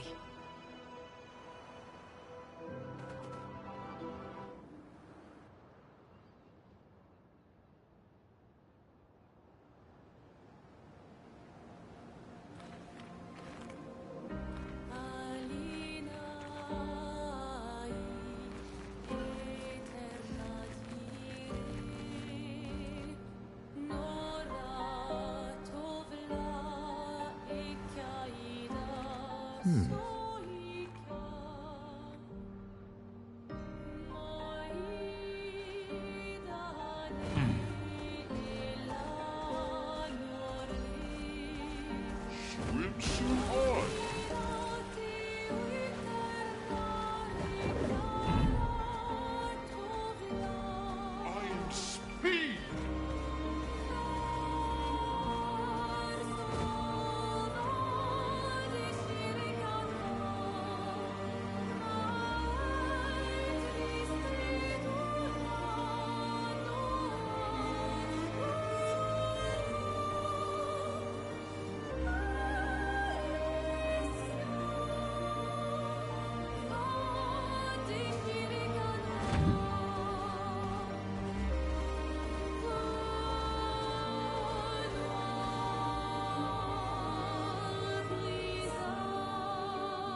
just get wet.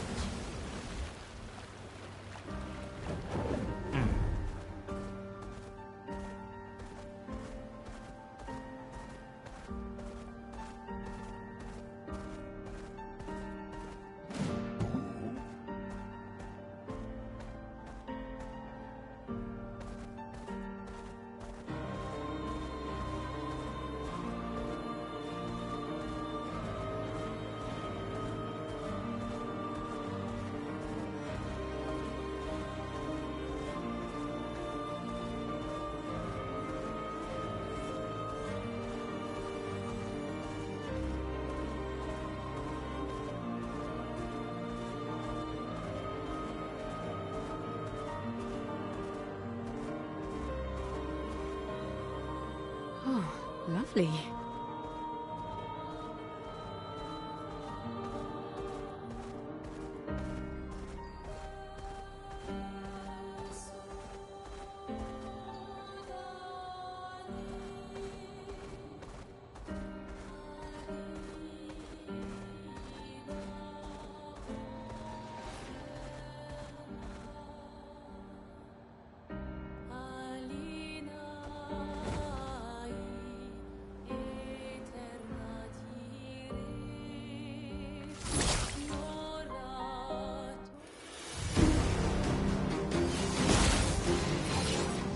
Finesse and grace.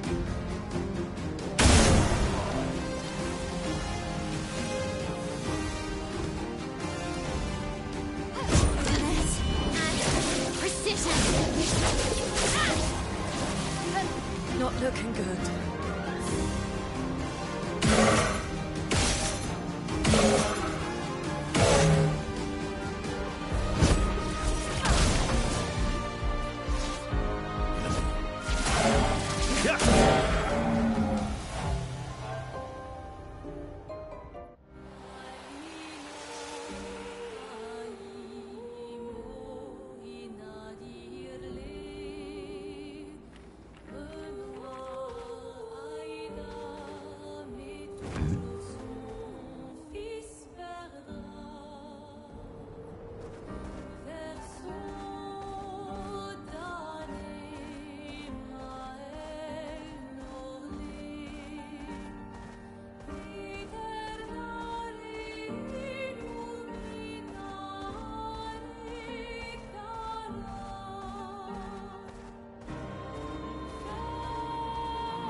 Alright, well, love to keep playing, but I gotta hit the hay.